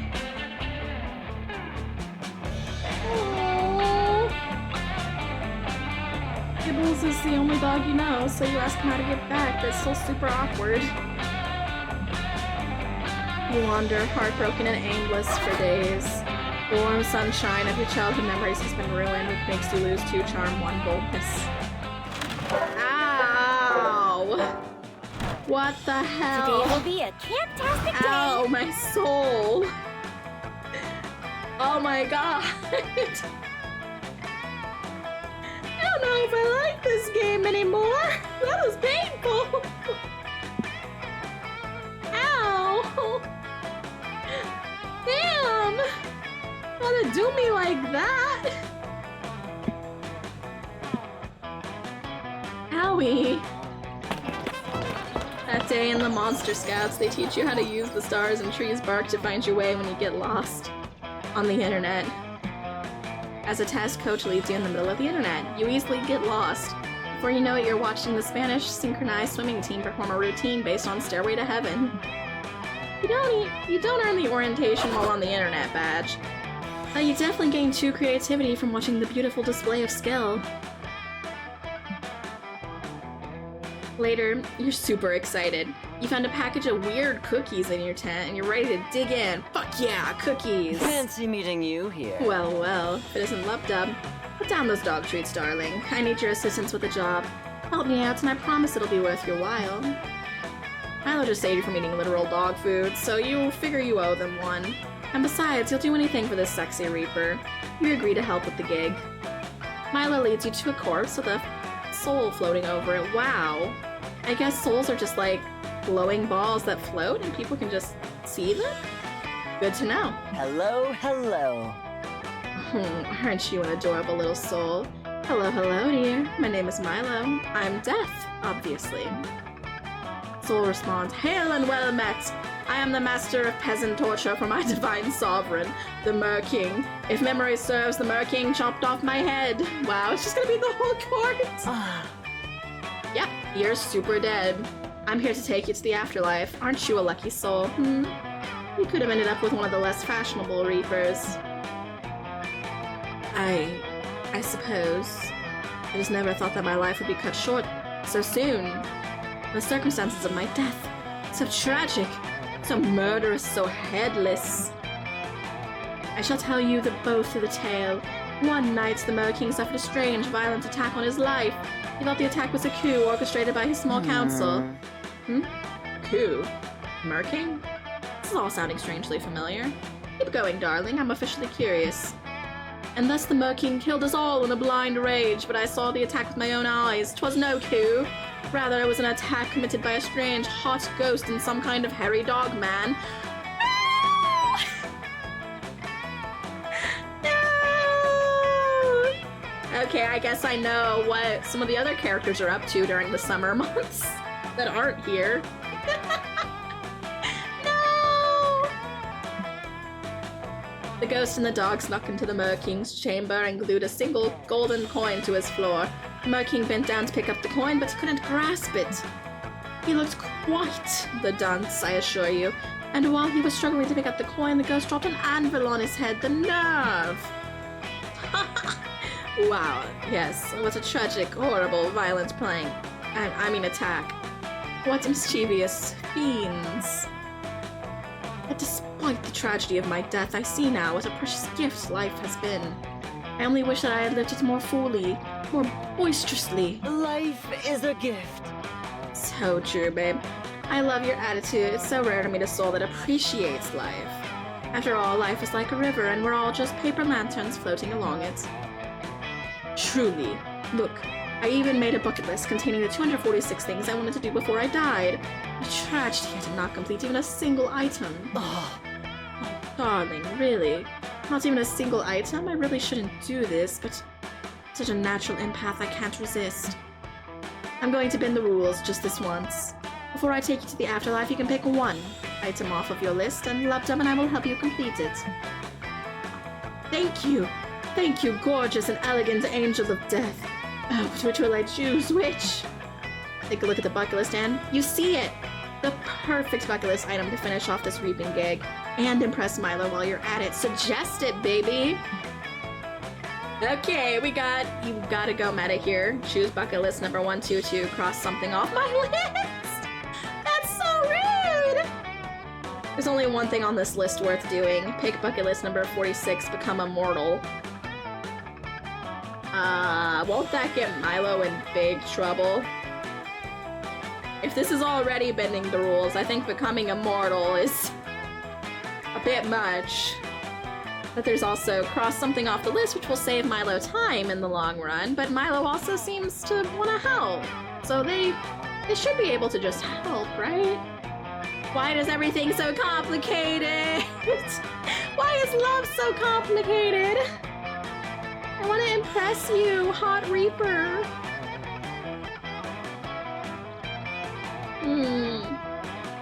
What do you all think?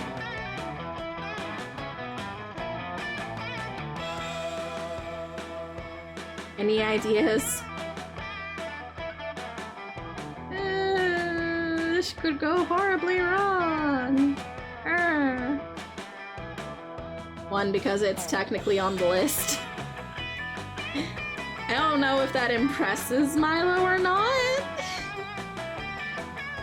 But yeah, becoming immortal sounds like a one-way ticket to getting locked up from the Reaper Guild. So creative! That's very doable. If I understand the logic correctly, we just cross this item off the list. The snake eats itself! There's something I still don't get. Why did you put cross something off on the list itself, hun? Oh, to be honest, I made that bucket list with the best of intentions. I never truly devoted any time or energy to completing the things. Maybe if I had been too ambitious, that adding an achievable, realistic goal would help me build up momentum.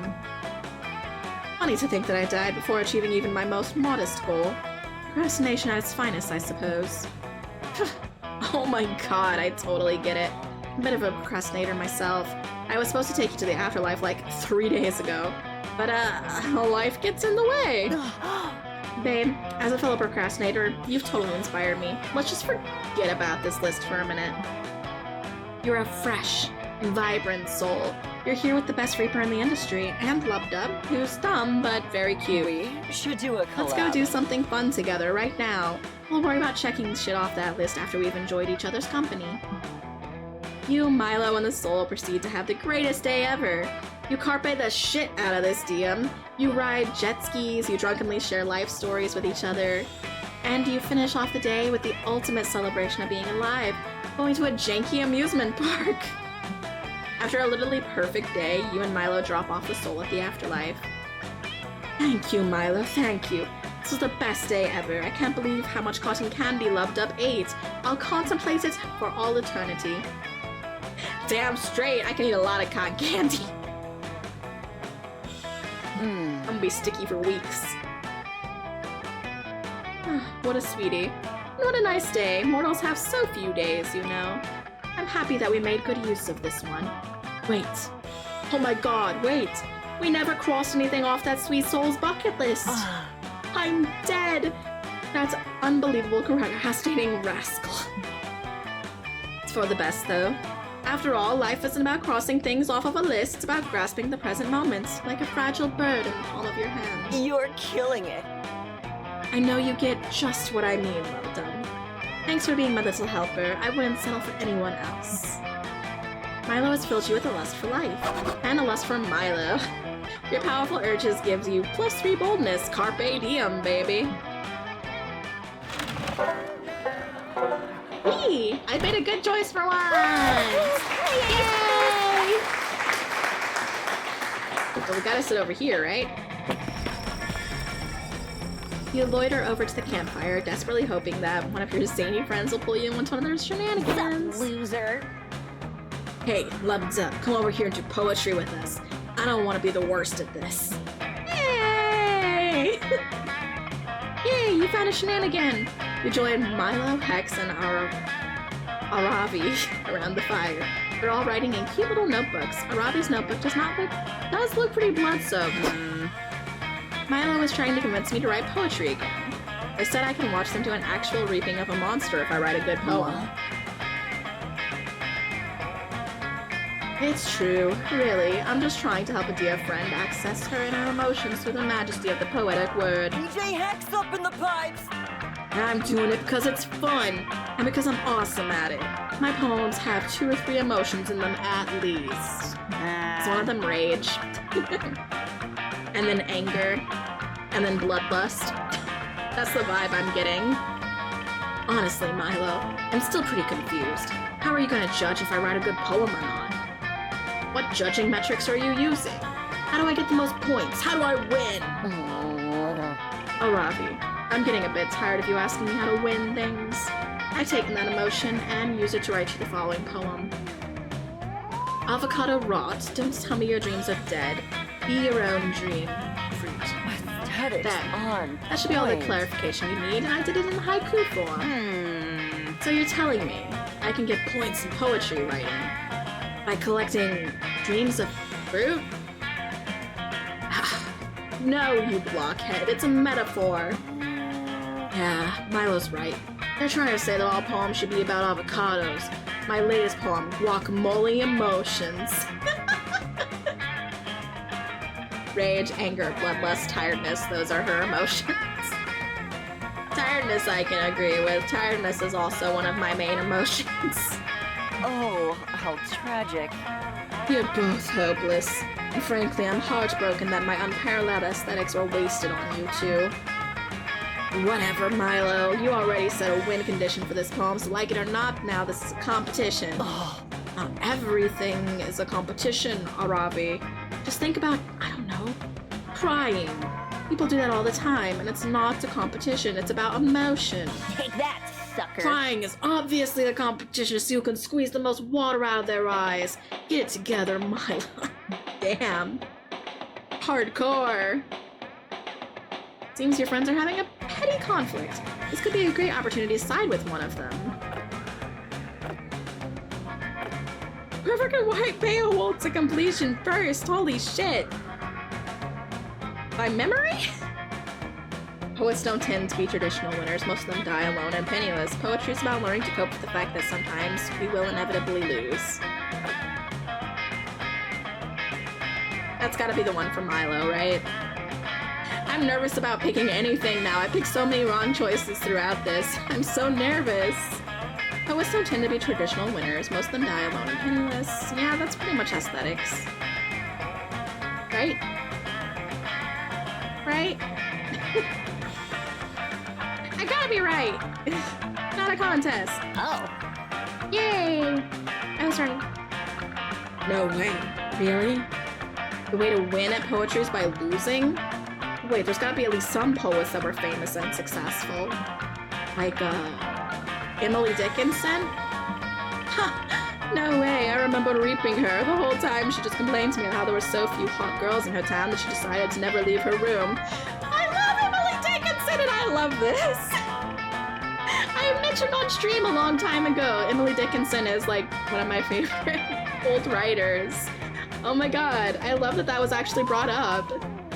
Magnificent. She did write the most lovely poem about me, though. I gave her an extra few years for that one. Huh?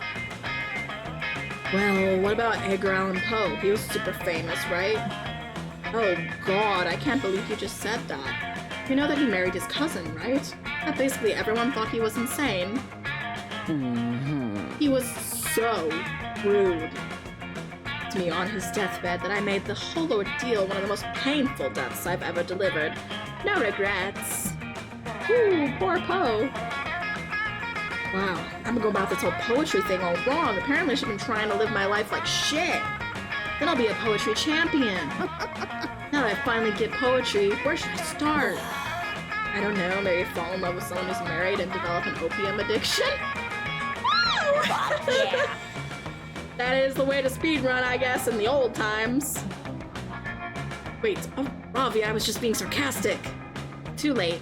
Ravi runs off with Hex, desperately looking for a happily married opium dealer. Oh, that was weird. But it actually reminded me of when I was reaping Oscar Wilde. I hadn't thought about Oscar Wilde when they said that! You would not believe what he said to me right before I took his soul. Milo spends the entire afternoon with you, recounting tales of all the dead poets they've sent to the grave. It's morbid, but kind of romantic. You're just happy to have some time alone with this very poetic Reaper. I am all for this Reaper. This is one of my new favorites next to Damien. And you're scandalized to learn that T.S. Eliot died from eating too much pussy. Damn. Skills. Weekends here. Questionable desires, sharpen your fingers, because here we go. What do I want? Ah, what do I even do? I don't know how to play this. Ah! Oh wait, it says pet the cat. Okay. A big beer, that seems fine. Pair of beer boots. That seems safe. I think you can handle a pair of beer boots. Thanks to these babies, a random location will be chosen and you can drunk walk all over it until you become a true expert. After that, anyone could end up earning twice as many stats from visiting it. Ooh!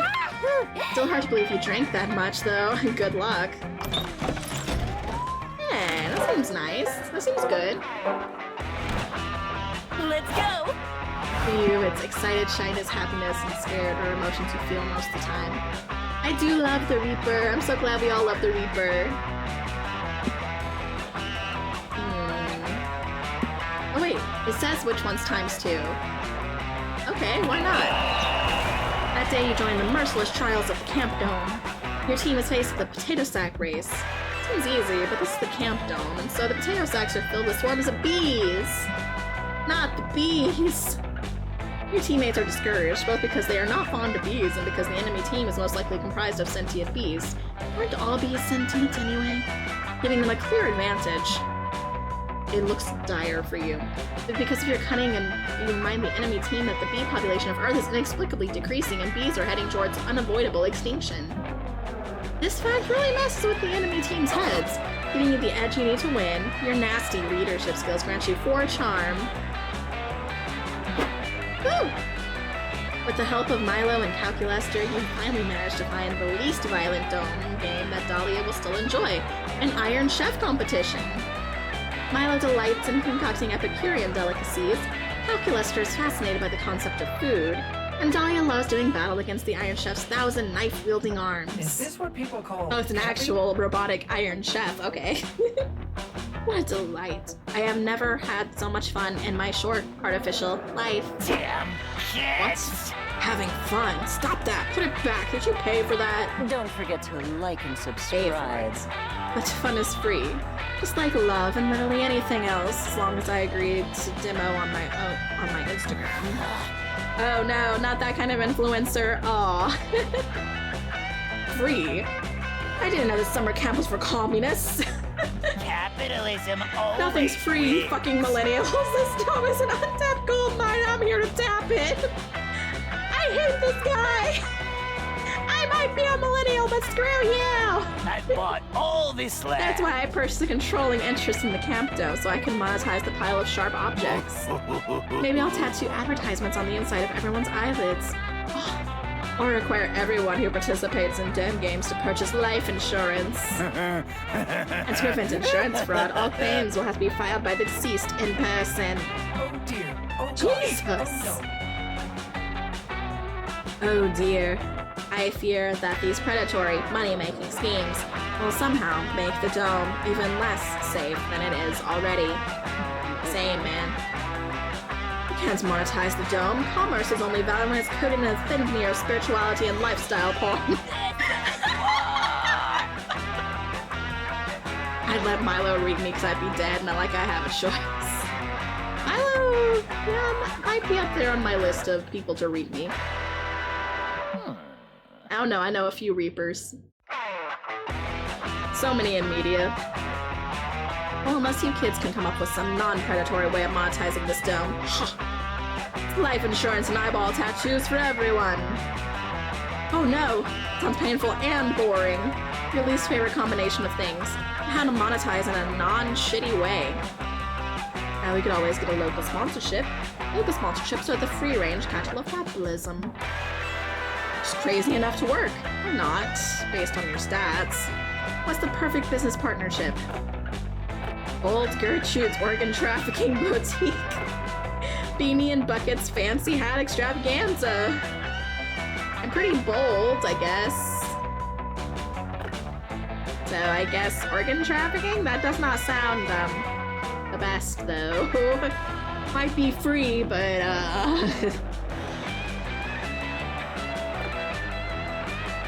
fancy hat extravaganza. I don't get how either of these works. I don't understand this game! 1 or 2, chat. I'm giving it to you on this one. 1 or 2. I think Mystic got busy and ran off, so...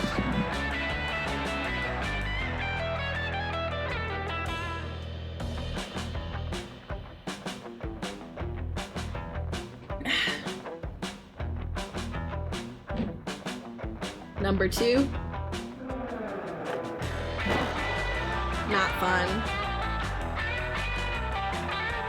Don't be so And toxic. just because someone's doing a sports, maybe they don't want to look fabulous. Okay, boomer. Huh? No, wait, I'm cool, I'm hip, let's go talk to Buckwad and Bean Dip, my dudes. Head into town to locate everyone's favorite local hat distillery. Welcome to Beanie and Bucket's motherfucking fancy hat emporium. He's wearing a hat that says Beanie. Shut the fuck up, Beanie. You know we changed our name to Beanie and Bucket's Fancy Hat Extravaganza. Shouts Bucket. He's wearing a bucket on his head, nothing else. Question that I want your opinion. Would Reapers like Milo eat human food? Probably. I'd say so. What's it gonna take to get you kids a fancy new hat today? Hell, not to be rude, but it seems that your entire selection consists solely of beanies and buckets. Hell yeah, it does, says Bucket. That's our whole thing. That's why we legally changed our names to Beanie and Bucket. How tasteless. Just that beanies and buckets aren't exactly hats, are they? Chill fills the store. Sierra's been sucked out of the room. Beanie and Bucket sigh in unison. You see, Bucket, says Beanie, this is what's wrong with our country today. People don't appreciate true class. Damn. How many funerals am I gonna have to wear my bucket to before it's appreciated as appropriate formal wear? Error 404. Pardon me, friends, but according to my research, beanies and buckets have never been considered fancy. Examples of fancy hats include top hats, fascinators, monocle hats, a bald eagle. Oh, and shrimp cocktail. Nothing's fancier than shrimp cocktail. And what do you put that shrimp cocktail in? Cries Bucket, absolutely enraged. A glass? Not a bucket. Yeah, a martini glass. I'm sorry, man. A martini glass is the classy option. You fit a fancier amount of shrimp and cocktail sauce in a bucket. There, says Beanie, comforting his enraged comrade. These fools clearly have no taste. Come now, we are late for the Queen's coronation. Damn. Shitty headwear truly is the height of fashion. You try wearing a bucket as an experiment and you're wrong. You look dumb and everyone hates you. CEO bottles and sells your embarrassment as an insect repellent. -2 charm and 1 creativity. No! Those are the ones I'm trying to work on! No! No! So many places to go! I am in pain.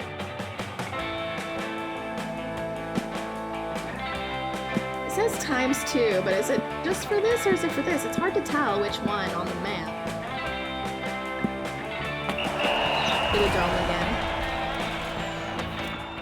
Tail tag battle royale against Camp Rival Camp. You lived a good life, you think? Next to you is a Camp Rival Camp member, shivering and crying and out of ammo. Why guns are part of tail tag is beyond your comprehension. Is this where we die, Tub? They saw. Why couldn't Camp Spooky and Camp Rival Camp just make love and not war? You reach for them as if to bring them into a tender kiss, and as soon as they're in your grasp, you take their tail. Fuck yeah! That gives Camp Spooky the win. Everyone saw your sexy ruse, which gives you +4 charm. Afterwards, you end up vibing with Milo. You're sharing a hammock, huddled up very close with each other.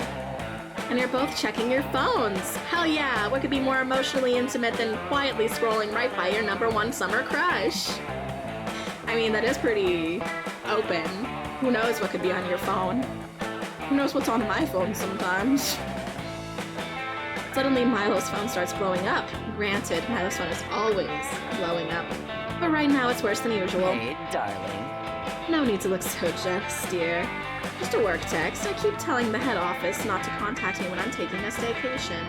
But I suppose this reaping is urgent. Another day, another day. Oh my god, it's a little awkward, isn't it? Well, not awkward for you because you don't know yet and I shouldn't tell you. But I can't resist a little gossip. Listen, Love-Dub, I don't usually disclose proprietary information, but I just got a gig for next week to collect your soul. Huh? Milo's going to reap your soul? This sounds super terrifying and a little bit hot. You ask Milo if this means you're gonna die next week. Short answer, yep. You're totally going to die. Long answer, life, death, and fate are weird and messy, and it's hard to say 100% because of quantum nonsense. But if I'm getting the gig, yeah, you're gonna die. Congrats! Holy shit. It's the most awkward news you've ever received while lounging in a hammock. You start to freak out. No, Lubdub, don't freak out. I'm an expert, and I promise you, it's not as scary as it seems. Death reminds us of the profound, infinite beauty of life. And realistically, it's not like you're immortal or anything. Sorry to burst your bubble, but death was gonna find you eventually, boo. TBQH, I'm actually doing you a huge favor by letting you know ahead of time. It's my gift to you, the opportunity to go out with a bang. This is the Come first bang. day of the rest of your life. Let's make this last week of your life the best week. We'll spend every moment together and we'll end it with a huge party, a celebration of Lubdub. A whole week with Milo? Sounds like heaven. And it's exciting enough to distract you from your imminent death.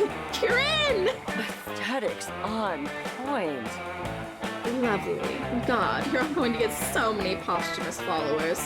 I'm almost jealous. Oh, and we should start considering the party aesthetic right away. We need some big, memorable main event at the party, something that'll honor your true essence, Lubdub. Obvious should be Snapchat friendly. Any ideas?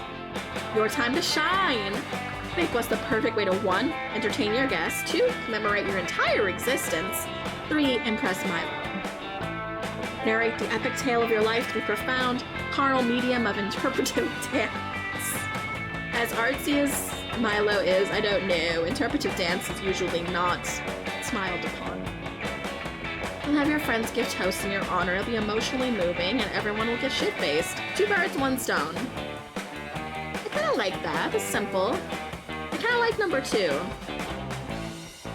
Not super creative, though.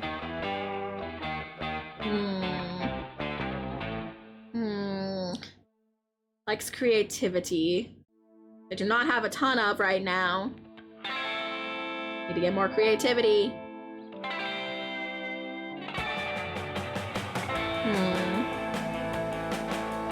I guess this is more creative. What? Not so creative? I seem like the more creative answer. I'm not gonna get laid again, am I? This is a bad night for that. You want to perform an interpretive dance. Oh, that's wonderful. I was some purpose sure you wouldn't let me down, and you didn't. Yay. It's a perfect choice for the party's main event. After all, dancing is the second best way to celebrate being alive. The best way is driving a jet ski. My attention span is too short to wait any longer, so go on. Rehearse your interpretive dance, and I'll judge you mercilessly. Oh no. I'm not a good dancer. Pour everything into this dance. Your love for Milo, your fear of death, and your goddamn heart and soul. Stop. Please, stop dancing. Sorry, not sorry. I've never seen anything so crass and tasteless in my life. Shit, you danced wrong, somehow. You tried to apologize. Must have been a dance based on miscommunication. Hips don't lie.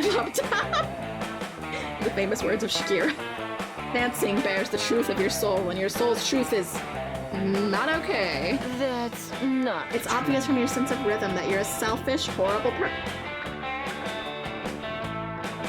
Ow!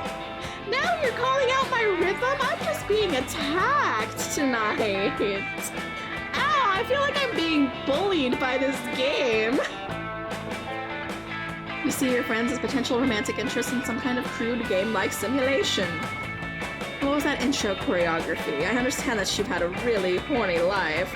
This isn't really the time to completely expose your genitals. Plus, you were clearly plagiarizing. In fact, I'm pretty sure 90% of it was a poorly done rendition of Ocean's 2. I can't be seen Tough with you. love time, babe. This dance is going to be an absolute train wreck, and I simply can't be associated with it brand-wise. You understand. I'm going to call in a few favors and reschedule your death. It'll be completely annoying, but it's better than risking being seen with you. Milo could reschedule this whole time, and they didn't say that earlier? You had a good attitude about it. It's not like you wanted to die. Done. Your death is cancelled. So is the party. Enjoy taking each day for granted, I suppose. Ow! Ow! -3 charm. Ow! I'm screwed. I'm not gonna get screwed. This is rough, chat. This is rough. After a long day of relentless horniness, you head to the campfire to relax. Your friends, you find Milo, Aravi, and Hex all gathered around a trail of delicious-looking cheeses. Hello, It was darling. the wrong choice, is what happened. We're not a good dancer. We needed a fourth anyway, as I was saying. I recommend that you begin with the 10,000-day aged Gouda. I trust that you don't often see Gouda as a starting cheese, but you'll be pleasantly surprised. Next, we have the aged, washed rind cow's cheese. This one has a flirtiness that really puts the wind in the sails, if you know what I mean. I know what you mean. You mean the cheese that tastes good. God, I'm smart. Obviously, you should finish with the raw milk goat's blue. Fair warning, it's funky. I recommend pairing the apple brandy to finish. Ravi slams a chunk of Gouda into her mouth as she's chewing. Some numbers appear on her head. Recovered +2 health, +6 agility. My inspiration for this platter came from the groundbreaking work on the Southern Cheesery right now. You'll notice that there's a certain lighter, airy quality to the finish. Wait a minute with his fucking adjectives, Milo. I'm confused. Who's winning? I can't believe I have to explain this to you, Aravi, but cheese tasting is not a competition. No one's winning. Just like any other magical moments in life, you don't look at the moon to get points. You do it because it fills your soul up with the fragility of the universe. This isn't possible. Nuh-uh. I look at the moon to increase my wisdom stat. Literally everything is a competition. Everything. You're wrong, you little gremlin. What's about flower smelling? Competition for who can inhale the most pollen! And not die for me, because goddamn it, am I allergic. Wine tasting? Get good. Competition could be the most pretentious asshole! You reap what you Aravi, sow. I'm concerned that this relentless focus on winning is robbing you of the ability to enjoy the ephemeral nature of existence. Muted? Nice try, you wily reaper. But I'm not letting my guard down. What is this, a clever tactic common to the professional cheese port scene? Please, you guys, I don't want to eat the cheese. Or I just want to eat the cheese. You do too, but not as badly as you want to impress one of your two embattled friends. Choose a side. Cheese tasting is not a competitive game. It's a cooperative one. It's all of us versus the cheese, and we win by having a great time together. Arabi Milo is trying to fool you. The winner is whoever eats the most cheese in 10 seconds. Well, obviously it's the first one. Man, it must be nice to be a monster and get to play Jenga with life and death. Right, Mystic? Damn, I want to be a Reaper.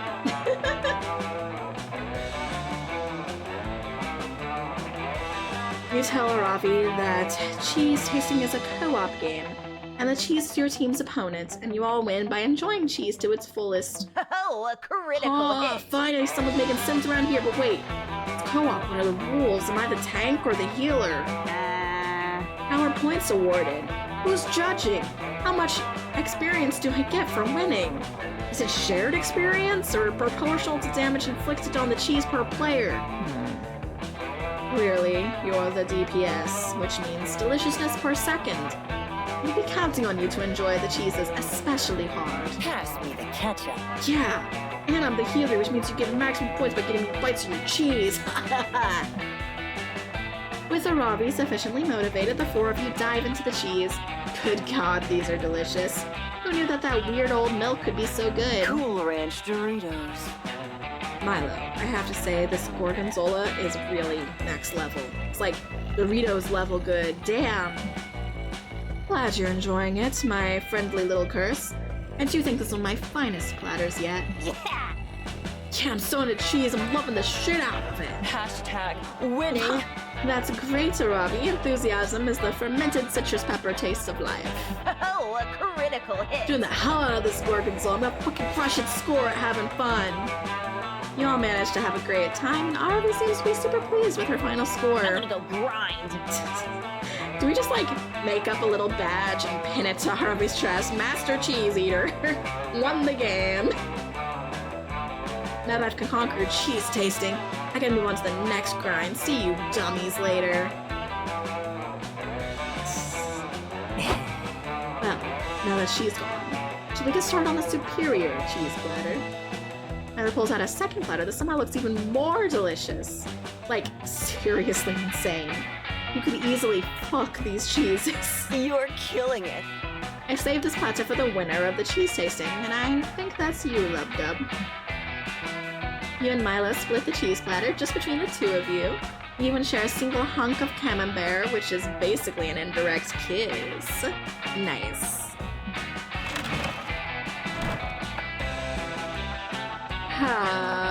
Let's just gamble this time. I said I wouldn't, but I'm going to. Look here, welcome to my bar. Really don't know who would be in the right mind would take such a risk. I'm not in my right mind. More thirst than common sense. Check this drink out. Oh, it's just a sangria. Real question is, will you? I'm not taking your mystery box, I'm just taking the sangria, thank you. I was totally testing your common sense. You passed! Your prize is the drink you chose. Woo! Ah, the delicious sangria. Mediterranean concoction with a lot of heart. If my calculations are correct, it should imbue you with the joy de vivre and the charm of the Mediterranean people. Woo! I have so much charm, but no creativity. I need creativity. Which one was creativity? Which activity? Ah! I don't remember! It's actually creativity that works for this one. Oh, man. Maybe the haunted house is creativity, or was it the woods? I don't know. Try the woods. Oh, it's Giant Beast. More riddles. We said this one before. Nope, that's smarts. Woods is smarts. Miss Common says the composition in your selfies is always so artistic. You should go into photography. This person says you're the most inspirational quotes day equals made. This one just says, hit me up with that Reaper, Dick Daddy. Well, assuming all Grim Reapers have dicks and are identified as male is so 14th century Europe. Hashtag But I am left. flattered by the sentiment. Love keeping my fandom hooked on my aesthetics, and thirsty for all of me. Mix Belladonna. I was expecting to hear a conversation on owning your attractiveness, being true to your identity, and historical monster lore, but what do I find? Exactly the conversation you just described, Camp Director Miss Weaving. No! You on your phone as always! Probably making blog posts on your TikTok page. I hardly blame Camp you. Director Miss Weaving. Maybe if you got a social media page of your own, you'd be able to better relate to your campers. Really is the social hub. I don't want to hear it. I refuse to consider the possibility that online interactions can possibly help people form connections or express themselves on the grounds that I didn't have the internet when I was your age. Stares into the camera like I'm on The Office.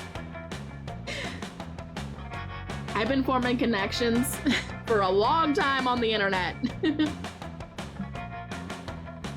I am sick and tired of you campers burying your noses in your phones when you could be living in the real world, forming real connections, doing real manual labor. Oh, there's the kicker. As such, I am confiscating your Instagram account until further notice. Just admitted you're not familiar with the internet, so let me tell you, it's not how this works. You just can't confiscate someone's... My phone! What? My Instagram account is gone. It just disappeared. How is that possible? I told you, I confiscated it. Nothing can do to get it back. That can't be true, and it won't be true if you have anything to do about it. There's one way to impress Milo, it's gotta be to get their Insta back. Oh boy. Something smart, huh? This Subject your minds to the mysterious trials of the House of CAPTCHA to prove you're worthy of retrieving the account. According to the Instagram terms of service, any account ownership related dispute can be settled with a grand race at Murder Mountain. Oh my god, okay, which one? Do we do CAPTCHA tests or a race at Murder Mountain? Race? Okay, I'll try a race. Magnificent. So bold. Insta for instantaneous. And a gram as an acronym for Grand Race at Murder Mountain. They dropped the second M around the same time Facebook dropped their the. What? That's absurd. That timeline sounds suspect at best, and I refuse to participate in any sort of race. I have a summer camp to run. Great. I'll just let Instagram know that you're forfeiting the race, and they can restore my account. Saying I have to have an account returned, you must make it down Murder Mountain, even if there's no opponent. I'm still in if you are, Love-Dub. You and Milo take the very perilous journey. It's called Murder Mountain. I was just threatened to be killed earlier. Where you're greeted by Instagram's senior executives, beaming at you with the excitement as they explain their rationale. Honestly, Instagram was always an elaborate scheme to get more people to participate in the grand race at our beloved Murder Mountain, but the whole thing just kind of spiraled out of control quickly. Hello, darlings. Hey, you guys invented something pretty awesome, even if it was by accident, so since I don't have an opponent, is there any time limit? Nope, says Insta CEO, you just gotta make it down Murder Mountain alive. Sick. In that case, I'm going to go ahead and take my time. Love-Dub, you drive, I photograph. You immediately agree and hop behind the wheel of the official Instagram Grand Race Murder Mountain racing race car, while Milo pulls out their phone and snaps a ton of selfies. Hashtag slay. I love the way the light reflecting off this lava is hitting my cheekbones. Fierce. Oh man, great leap over that ravine. I'm putting that vid in slow motion before I upload it. These pythons photobombing me are honestly iconic right now. Aesthetics on. We did it! Made it all the way down Murder Mountain thanks to your great driving and my great picture taking. I guess I picked the best one there, at least. Wonderful work, you two, says the Instagram CEO, Murder Mountain enthusiast, as he meets you at the bottom. Milo Belladonna, you are proud to restore your Instagram to its rightful owner. We post pictures of the death-defying yet romantic journey down the mountain, reminiscing about the great time we had 20 minutes ago. Aww, you'll always have these beautiful memories, plus 2 creativity and 1 fun. Yay, I got some creativity at least. It's gonna be way too late, but I got some. Adventure awaits us!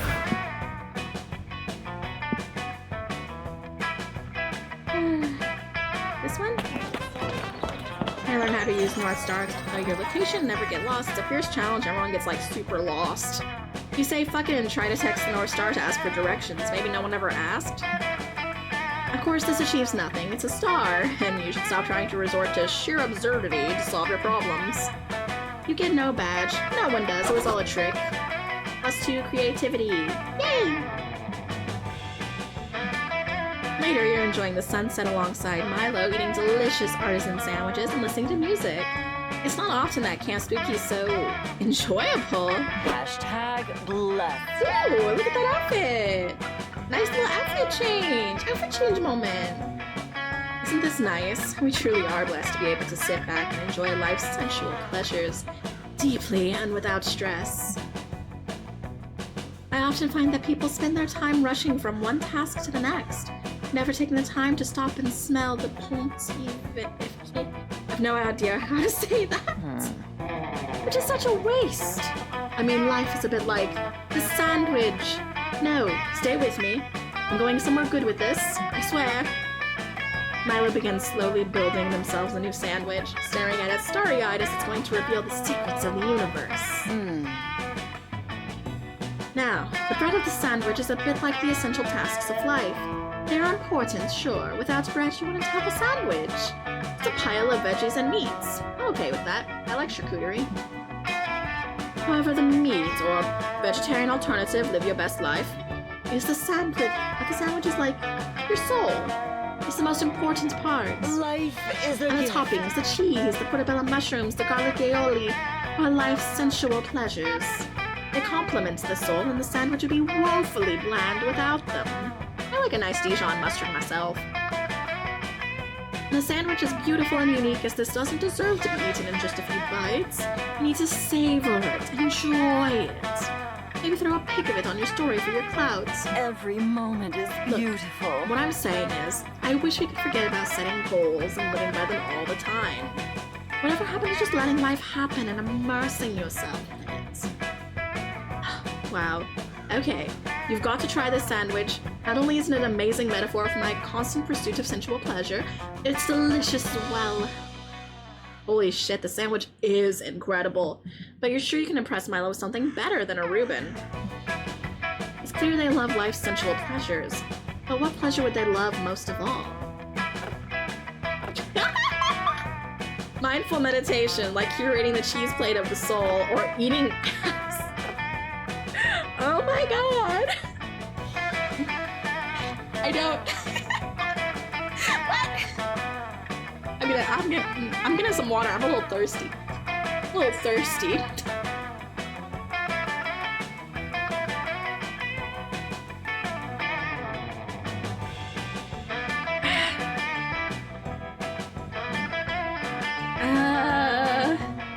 Milo does love meditation. I feel like that's the right answer, but the game always surprises me.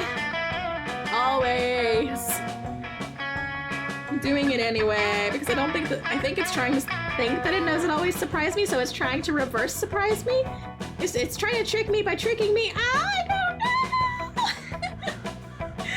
Meditation! So creative! Yay! That's an incredible idea and an incredible metaphor. Poetic and in a way so deeply accurate. Perhaps we could try it together, Love Dub, so that we may be mutually enlightened. So excited. Who knows? This could turn out to be sexy in a weird way. You and Milo sit across from each other and they start leading you in the exercise. Now relax. Take a deep breath. In through the nose. Out through the mouth. Now do it again. Envision the air you breathe in as warm, savory, slightly buttery, like the world's best slice of aged brie. Envision the air you breathe out as dark, corrupted, like a rotten wheel of Munster that was taken out of the cask too early. Imagine expelling it from your soul. I mean, I do this kind of thing, but I usually don't imagine cheese. Let go of your negative thoughts. All other lesser cuisines have vanished from your mind. We are reaching our inner camembert. I have a feeling that Chris Abroad would love this character. Would love this character. Everyone's inner camembert is different. For instance, mine is slightly flambéed, with a hint of Mediterranean spices and a delicious melt-in-your-mouth center. Aesthetics on point.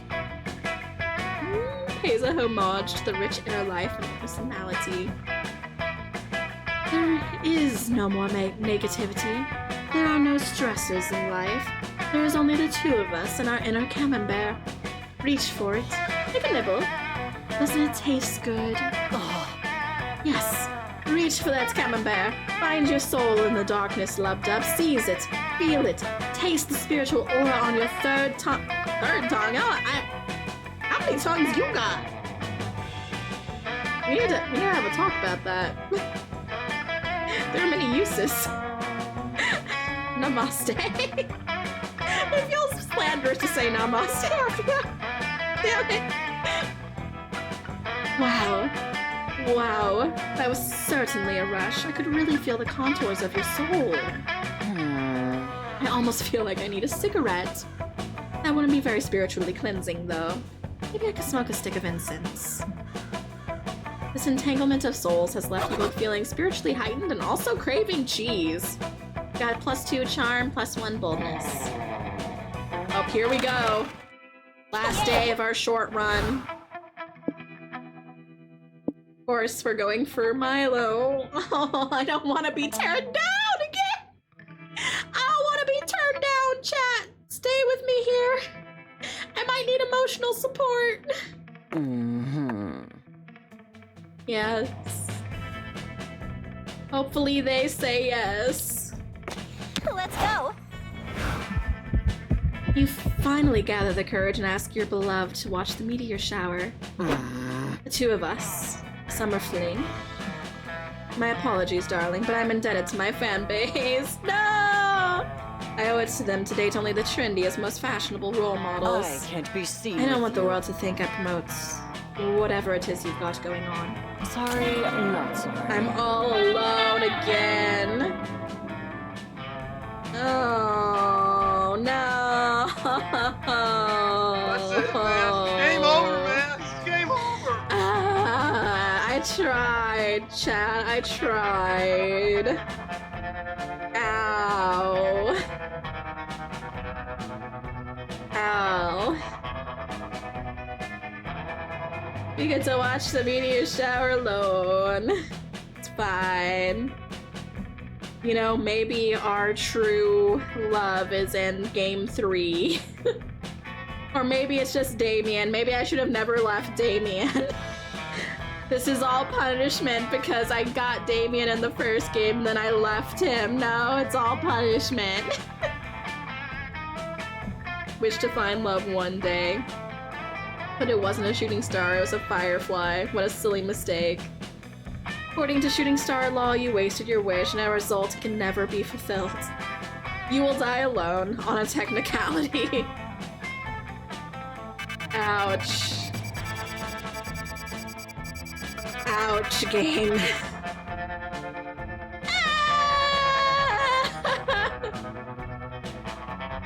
I die alone. That's the ending today. Yeah. We went through this. That was the foundation of our lives, and then I died alone. Ouch. Okay. I unlocked the flask genie. That's new. I unlocked poison. Stat smoothie. Stat smoothie sounds nice. That sounds great. Can we just, you know, do that? Oh god. Okay, we're gonna head back to Graveside now. Ouch.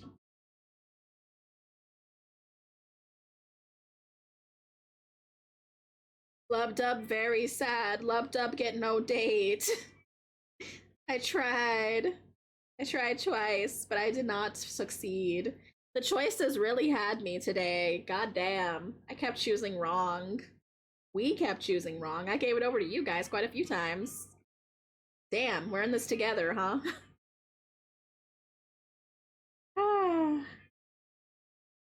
Yeah, I'm gonna close the game.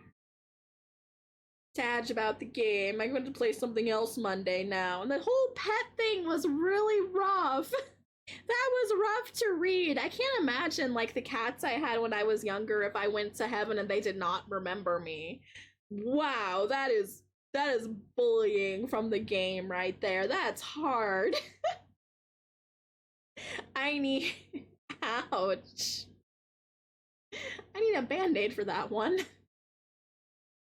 Third time's the charm. It was the second time last time. I really think I just never should have left Damien. It's all because I Emotional damage!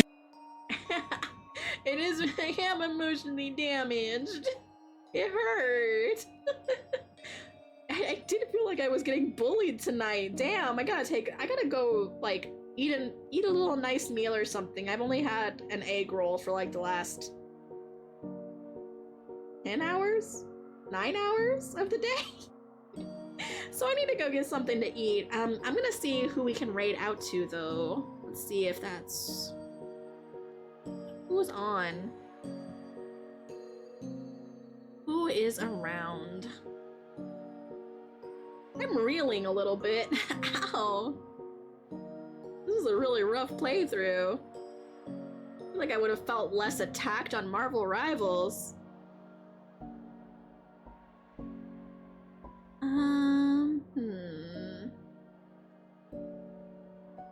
Oh, Trua's on. Let's go ahead and raid Trua. Says karaoke and chill. Chilling sounds nice. I could use a chill out.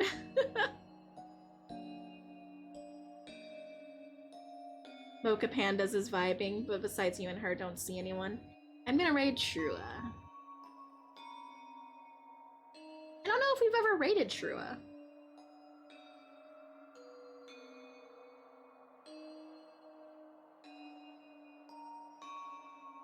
Alright, chat, we're gonna go over to that karaoke and chill. Thank you so much for stopping by and playing this game with me.